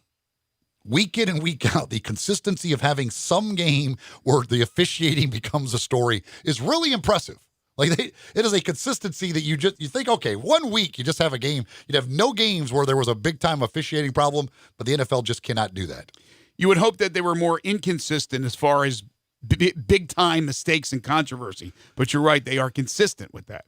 Staying in the NFL, the Bears kicking issues with Eddie Pinheiro missing the 2 field goals, including the potential game winner. But I put a lot of that on Matt Nagy. I just don't understand kneeling down with a field goal of over 40 yards. I'm with you. If you're at the 10-yard line, okay, that's a chip shot. That most kickers are going to make that at a 98, 99% clip. Outside of 40 yards, I'm not trusting my kicker when I can get more yards. Especially with the history of kickers with the Bears. Yeah, the first miss he had actually hit the upright. Their kickers' accuracy of hitting uprights is really impressive. The best part, too, of the kick, the game-winning kick, is watching the Bears fans behind the goalpost. Because as soon as he kicks it, they're all going crazy. And then you just see this despair of like, you got to be kidding me. Did we just miss another field goal and lose a game? Those poor fans. From college football, bad for Oklahoma becoming the latest top 10 team to lose to an unranked team following Georgia and Wisconsin in that respect. How about this? Their running backs, Oklahoma's running backs, had a total of 6 carries. Really? They handed the ball off to a running back 6 times in that game. Jalen Hurts had 19 carries. Their running backs had 6 carries for 11 yards. I watched a lot of that game, and I really didn't notice that. Yeah, they wouldn't hand the ball off. Like, I don't know why you're not, like, at least willing to show it. Like, it's the opposite of, like, we talk about, like, Brady White for Memphis never keeps the ball. They would never give the ball. You didn't have to worry about the running backs. They handed the ball off 6 times in an entire game. And remember, it wasn't like they fell down by 20 right away and you had to, they were up early in that game. They had 6 handoffs to running backs in that game. That's crazy number. Notre Dame. Whoa. Yikes. I'm not even sure what happened. Just absolutely hammered by Michigan, 45-14. Ian Book goes 8 of 25 throwing the ball. They were outrushed 303-47 by Michigan. Didn't see that coming. I don't know how. I didn't think Michigan's offense could score 45 points against anybody with a pulse. And the idea that in that bad weather, you kind of knew they were going to run the ball, and you still let them run for 303. That was an embarrassment by Notre Dame. I seriously did not see that one coming at all. I mean, I shouldn't be shocked that Michigan won, even though I thought Notre Dame would win, but they got manhandled. Michigan, good. Give it up for Michigan and Harbaugh, much maligned. They drilled Notre Dame. Missouri with another pathetic performance on the road, down 22-0 at the half. They lose 29-7 to Kentucky. Just weird. Undefeated at home, winless on the road. Look like two completely different teams, home and road, Missouri has so far this year. I give a bad to Jacob Rainey, the Tulsa kicker, but I guess it's good for Memphis fans that he's bad. But as I mentioned earlier, he had a 43-yard field goal to beat SMU and a 29-yarder to beat Memphis. And here we are with SMU and Memphis playing on national TV on a Saturday night simply because Jacob Rainey missed both those field goals. He will not be on my bad list, but I will start a Jacob Rainey fan club. They may have him on game day set to do the guest picking. Oh, gosh.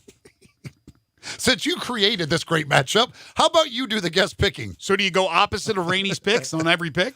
And then I give a bad to Max Scherzer's back spasms. That's not the way you want to. I mean, game 5 to him have to. Now, maybe they can get it to game 7. He's able to come back, but that's just awful when you got to throw John Ross out there instead of Max Scherzer in game 5 of the World Series. And then from the NBA, the Golden State Warriors, who have played 2 games this year, they have been outscored 261-214. So on average, in their 2 games, they have lost 130.5 to 107. They can't stop anybody. Their defense is awful. I didn't expect it to be this bad. Now, let's say they had Klay Thompson. They're better. How much better? Because they are really bad. I mean, he's a great defender, so I don't know how much difference it's going to make. I mean, you're giving up 130 points a night. As Draymond Green said, we effing suck right now. They're terrible through 2 games. They want to go back to Oracle. I mean, I don't know. And that was Oklahoma City. The first one was the Clippers. You go, okay, hey, Clippers are really good. This is Oklahoma City. Right. Clippers lost to the Suns, for goodness sake. And it was just, I don't know. I mean, I still think they're going to be okay, but they got to figure something out defensively because that is terrible. My band's the Tigers defense, and they got to shore some things up for this Saturday against SMU because Tulsa made them look silly with 584 yards of total offense, and Memphis could not stop the rush. Notre Dame, as you just talked about, golden opportunity after that Oklahoma loss earlier in the day to get back in this thing after the loss to Georgia, maybe still be in the mix for the playoffs, and they get crushed at Michigan. They are done. They're toast, Notre Dame. Michigan State's offense continues to be horrific. Then defensively, they've struggled. They've lost 3 straight games by 21 or more, but I still think that's more on the offense, what they don't do, as opposed to what the defense is doing. They lose to Penn State 28-7. They're 4-4, Michigan State. Yeah, I know they went through at least 2 quarters. They may have got to the 3rd quarterback of the game, but yeah, I mean, Penn State moved the ball at will against them. Penn State was doing whatever they wanted in that game for the most part. Late, they kind of got conservative when they had the big lead, and with all the bad weather, I don't think James Franklin wanted to take any chances, but they were moving the ball at will against Michigan State. Texas falls to TCU. I should give a good to Gary Patterson, but I'm giving a bad to Tom Herman. 37-27. This was supposed to be the year, right? Is Texas back? They've lost a couple now, including the Red River rivalry. Is Tom Herman the right guy? Will they ever be back? At this point, is the question. I'm starting to wonder about Tom Herman. If he's the right guy at Texas. You mentioned Mizzou. Mizzou on the road, there's just something really bad about them, and they get blitzed by Kentucky 29-7. In the World Series, it's the home teams. They are 0-5. It is a strange World Series, but the Astros back at home this time around. I think they'll get it done. I give a bad to the Nationals, who lose 3 straight at home. We talked about it, and you mentioned Max Scherzer's scratch did not help. I give a bad to CBS Sports, who did not renew the contracts of Gary McCord and Peter Kostis. Yeah, that was a little surprising. I'm not sure what the reasoning is there, but that was surprising to me. They got a great team. CBS Sports and their golf coverage is fantastic. Why mess around with it? I give a bad to Eddie Pinheiro, the missed field goal as the Bears lose to the Chargers 17-16. I give a bad to J.J. Watt, out for the season after tearing pectoral muscle. J.J. is done. I give a bad to Vladimir Tarasenko. The Blues lose him for the next 5 months. He'll have surgery. Of course, one of the heroes of last year's St. Louis Blues Stanley Cup run. And I give a bad to the situation out in California with the fires, with the wildfires, and LeBron James tweeting he had to evacuate his family due to the fires.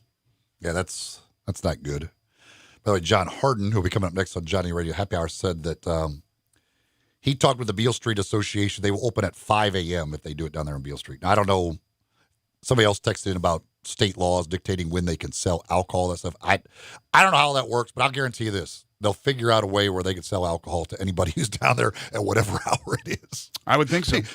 They'll make exceptions and do whatever they have to do to be able to sell alcohol for the folks that are there for game day. For the first time in a long time, I have no uglies. What do you got in the ugly category? Well, I had the J.J. Watt injury in there, and also J-Ron Curse of the Vikings, who they played Thursday night, so he had a weekend off. Probably a bad thing for him, as he was nailed for DWI and carrying a firearm without a permit. Loaded gun in the car while being legally drunk, not a good combination. And he was popped at about 5 a.m. yesterday morning. So we shall see what happens with J-Ron Curse. Our friend Chris Vanini always puts together each week they call it the Athletic 130, ranking all the FBS schools. Right now, they have SMU 16th. They have Memphis 21st. Right in between, Appalachian State at number 18. Again, they have a big one a week from Saturday as they will take on South Carolina. Dirt happens, folks, and when it does, you need somebody to clean that up. Well, that's Hilo Commercial Services. They take care of their clients. They want to provide a clean and safe work environment, and they've got many years of providing commercial cleaning and waste removal services for businesses and real estate developers. They make sure that they're going to keep it clean. They're going to customize the service to whatever you need. When you've got a clean work environment, it increases your productivity, safety, efficiency, and overall employee morale. And that's what they want to do for you at Hilo Commercial Services. Schools, churches, medical facilities, office buildings, residential warehouses, construction sites, they clean it all at Hilo Commercial Services. Daily, weekly, bi-weekly, whatever you need, they can take care of you. And again, they'll customize services for their clients. You can give Hilo a call at 277-6733, 277-6733, or go to their website, hilocommercial.com. That's H-I-L-O, hilocommercial.com. Hilo Commercial Services, good, clean, and fast for you. Drew Hill from the Daily Memphian, who will join us on the show tomorrow, says, from what I've been told, this is a tweet, I wouldn't have high hopes Wiseman is going to play tonight. Shoot-around is coming up for the team in a little bit, but again, his source is telling him he does not believe Wiseman will play. And like I said earlier, why would you? This guy's not 100%. Why waste playing him in an exhibition game, a meaningless exhibition game? Obviously, the importance of the team playing together, but certainly you can do that in practice once he's ready to go. He wasn't ready to go last week. He was basically on the stationary bike during practice, and the other guys were out there on the court, so you weren't going to play him against CBU. And if that's the case, should we be worrying? Penny Hardaway says no. Wiseman tweeted out that he's going to be playing very soon. So just listening to James with the tweet on social media and listening to what Penny had to say in his presser, I would think everything's going to be okay. But I guess you got to be worried just a little bit. We will take a break. We'll come back with our final segment. This is Middays on Real Sports Talk, Sports 56, 96.1 and 87.7. Take Sports 56 with you on your phone or tablet. Download our official Sports 56 app today.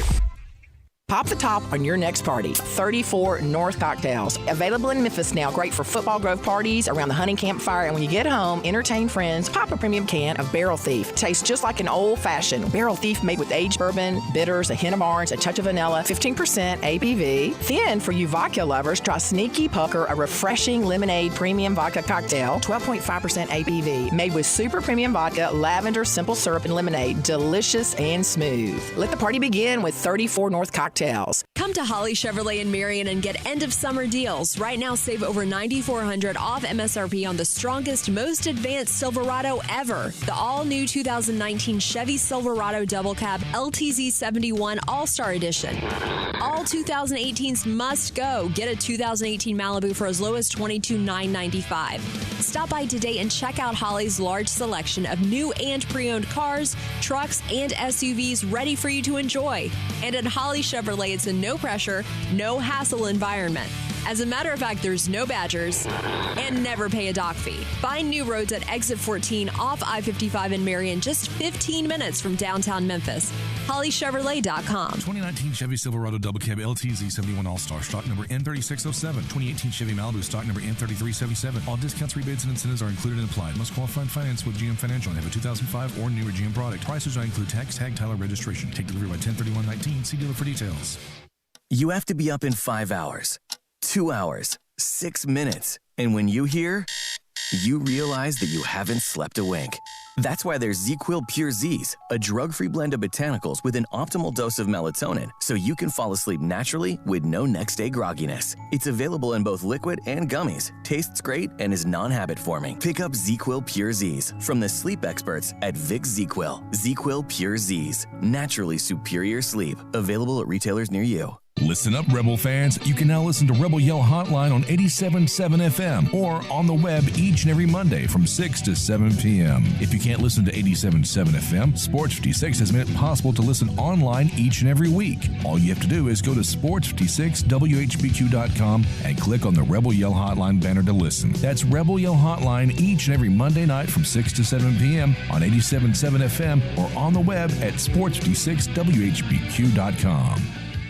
Do not hire Franklin and Sons Electrical. The guy told me he'd shrink my monthly bill, and I'm like, dude, it's too small to read as it is. No matter how hard you work for your small business, online reviewers will find something to complain about. Then he's like, where's the circuit breaker? I'm like, bro, I didn't break anything. And while Progressive can't save you from these trolls, we can help you save money on commercial auto and business insurance. He told me I had a blown fuse. It's called a short fuse, and yes, I do have one, so watch yourself. Get a quote online today at progressivecommercial.com. Progressive Casualty Insurance Company, affiliated and third-party insurers. Now, back to Sports 56 Middays delivered by FedEx. This hour of Sports 56 Middays is also brought to you by Gold Strike Casino and Resort in Tunica. Here once again are Greg Gaston and Eli Savoie. Here we go. To rock around. That's right, on time is tricky. Oh, yeah, Run DMC. Somebody says... No, that's not Run DMC. That's the Beastie Boys. Or, yeah, that It's Beastie Boys, right? No, that's Run DMC. Is it? It's absolutely Run DMC. That was on the album my first album I ever bought. Is it really? I thought it was Beastie. I'm almost positive that's Run DMC. I'll defer to you. Maybe I'm wrong. I'll defer to you, but what if it's not Run DMC? I'm trying to think of the song I'm thinking of that would be Run DMC. Walk This Way with Aerosmith. No, I know that one. You might be right. I don't know why I thought that was Run DMC. Yeah. Okay. My apologies. I had to double check, but I just want to make Don't sure. question my Run DMC. Well, you had me questioning You myself. started questioning yourself, too. It's the first cassette tape I ever bought. Wow, that's pretty cool. I thought it was the Beastie Boys. Very similar in style. Eli knows his Run DMC. He apparently knows his rapping. It's Tricky, My Adidas, Walk This Way were all on that album. I'm trying to think what else was on that album. It was a great album. That's a great song. I didn't know, so that's good. I even like them more. Somebody texted in and said, I'm not sold Game Day's coming here. I don't care about all the reports. For some reason, ESPN is not announcing it. Yeah, I don't know why ESPN, again, I don't know why they haven't said they're coming to Memphis. It's got to be logistics. But they also haven't said they're going anywhere else. So it's coming to Memphis. It's got to be the fact they just don't know where they're doing it yet. It's not like they could change their mind now and say they're going to Seattle. It's like they have to figure something out here close by. Once again, you'll get her done, but it's coming here. We're going to IUPUI. Let's go. Somebody else says, I was in Columbus for the Wisconsin game, If it had been dry conditions, they could have put 70 on the board. Chase Young, great young man from DeMatha High, Ohio State, and LSU in New Orleans for the title in January. He's from DeMatha in D.C.? I guess so. I don't know. That's what they say. Hyattsville, to be exact, just outside College Park. Wow. But I do, Wisconsin wasn't stopping. Ohio State is so good on both sides. That defense is scary good. By the way, somebody, by the way, says the Beastie Boys covered that song. Oh, did they? Thank you. A little saving grace for me here if you're Greg getting that thing wrong. The news editor at Saturday Down South, Michael Bratton, who goes by SEC Mike, says that Chad Morris, I guess in his presser, I don't know this for 100% certain, but he's tweeting it out, and he's got the blue dot. Chad Morris out here guaranteeing a win over Mississippi State this weekend. Chad Morris has yet to win a game in the SEC as coach of the Arkansas Razorbacks. So, wow, if that's true, that's something. I like it. I like a coach going out there and doing it, even though, I don't know, Mississippi State's been playing horribly, but then there's Arkansas. It's dumb. Well, what's going to happen? What's the worst thing that can happen? He loses again? Well, he probably is going to lose again. Right, that's what I'm saying. This hour of the program is brought to you by 34 North Cocktails. I indulged in a little sneaky pucker over the weekend. That's the vodka drink from 34 North Cocktails, 12.5% alcohol by volume. I'm telling you, it tastes like lemonade. It's absolutely delicious, very, very refreshing, very good. They also have the Barrel Thief, which is the bourbon drink. Tastes just like an old-fashioned. That's 15% alcohol by volume. They come right there in a 12-ounce can. You can buy 4-packs at your area liquor stores. Delicious stuff, very convenient. You don't have to worry about mixing these drinks. Again, they're right there in the can. You can drink them straight out of the can. You can pour them over ice, however you want to drink them, but they are good. It's 34 North Cocktails. Again, available at liquor stores throughout Memphis, so check them out, give them a try, and pop a top today. Before we get to Raider Corey, King of Rock, awesome song by Run DMC. Run DMC they were some OGs. They were my guys back in the day. They were very good. Run DMC. Before we get to one final thing, I've got a 4-pack of tickets for tonight's Tigers exhibition game against Lemoyne-Owen. 4-pack of tickets. I think those are lower bowl seats, aren't they? Austin, did I give you lower bowl seats? Section 108. Yes, I did. 4 lower bowl seats for tonight's game against Lemoyne-Owen. We'll give them to caller number 4. Caller number 4, 4 seats for tonight's game against Lemoyne-Owen. Tyler Horka, who covers Mississippi State for the Jackson Clarion Ledger, said that Joe Moorhead has just rattled off a laundry list of injuries for this upcoming week. Did announce Fletcher Adams had surgery, is out for the season. Jerrion Jones will not play this week, so the injuries continue to mount for Mississippi State. Maybe that's why Chad Morris reportedly said what he said. I was hoping you were going to say Tyler Horka said that Joe Moorhead just guaranteed victory over Arkansas this weekend. Time now for one final thing. Before Greg and Eli get out of here for the day, they each have one final thing they think you should know to make it through the rest of your day. So here are Greg and Eli with one final thing. We have our winner for the tickets, by the way. All-star point guard John Wall and Adidas are engaged in an ongoing buyout negotiation that will soon bring his 5-year footwear and apparel endorsement deal to an end less than 2 years into the agreement. That's according to ESPN. Since signing the deal in January of 2018, Wall has been sidelined by a series of injuries, limiting his on-court visibility while wearing the brand's products. Just 3 weeks after landing the contract, Wall missed 27 games because of a left knee injury.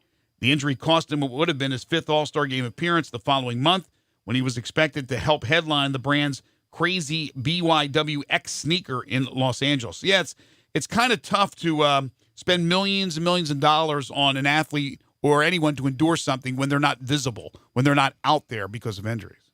Well, here is somebody that I hope has a sponsorship deal in their future. LSU has picked up a commitment from a wide receiver from Louisiana. He's a part of the 2022 class. His first name is DECOLDEST. DeColdest. There are multiple people saying his middle name is TOEVADOIT. So his full name is DeColdest to ever do it Crawford. They should jail his parents. What? They should give his parents a medal. No, come on. That is awesome. Oh gosh. Come on. There are multiple people that say that is his actual full given name, the coldest to ever do it, Crawford. Well, it does stand out.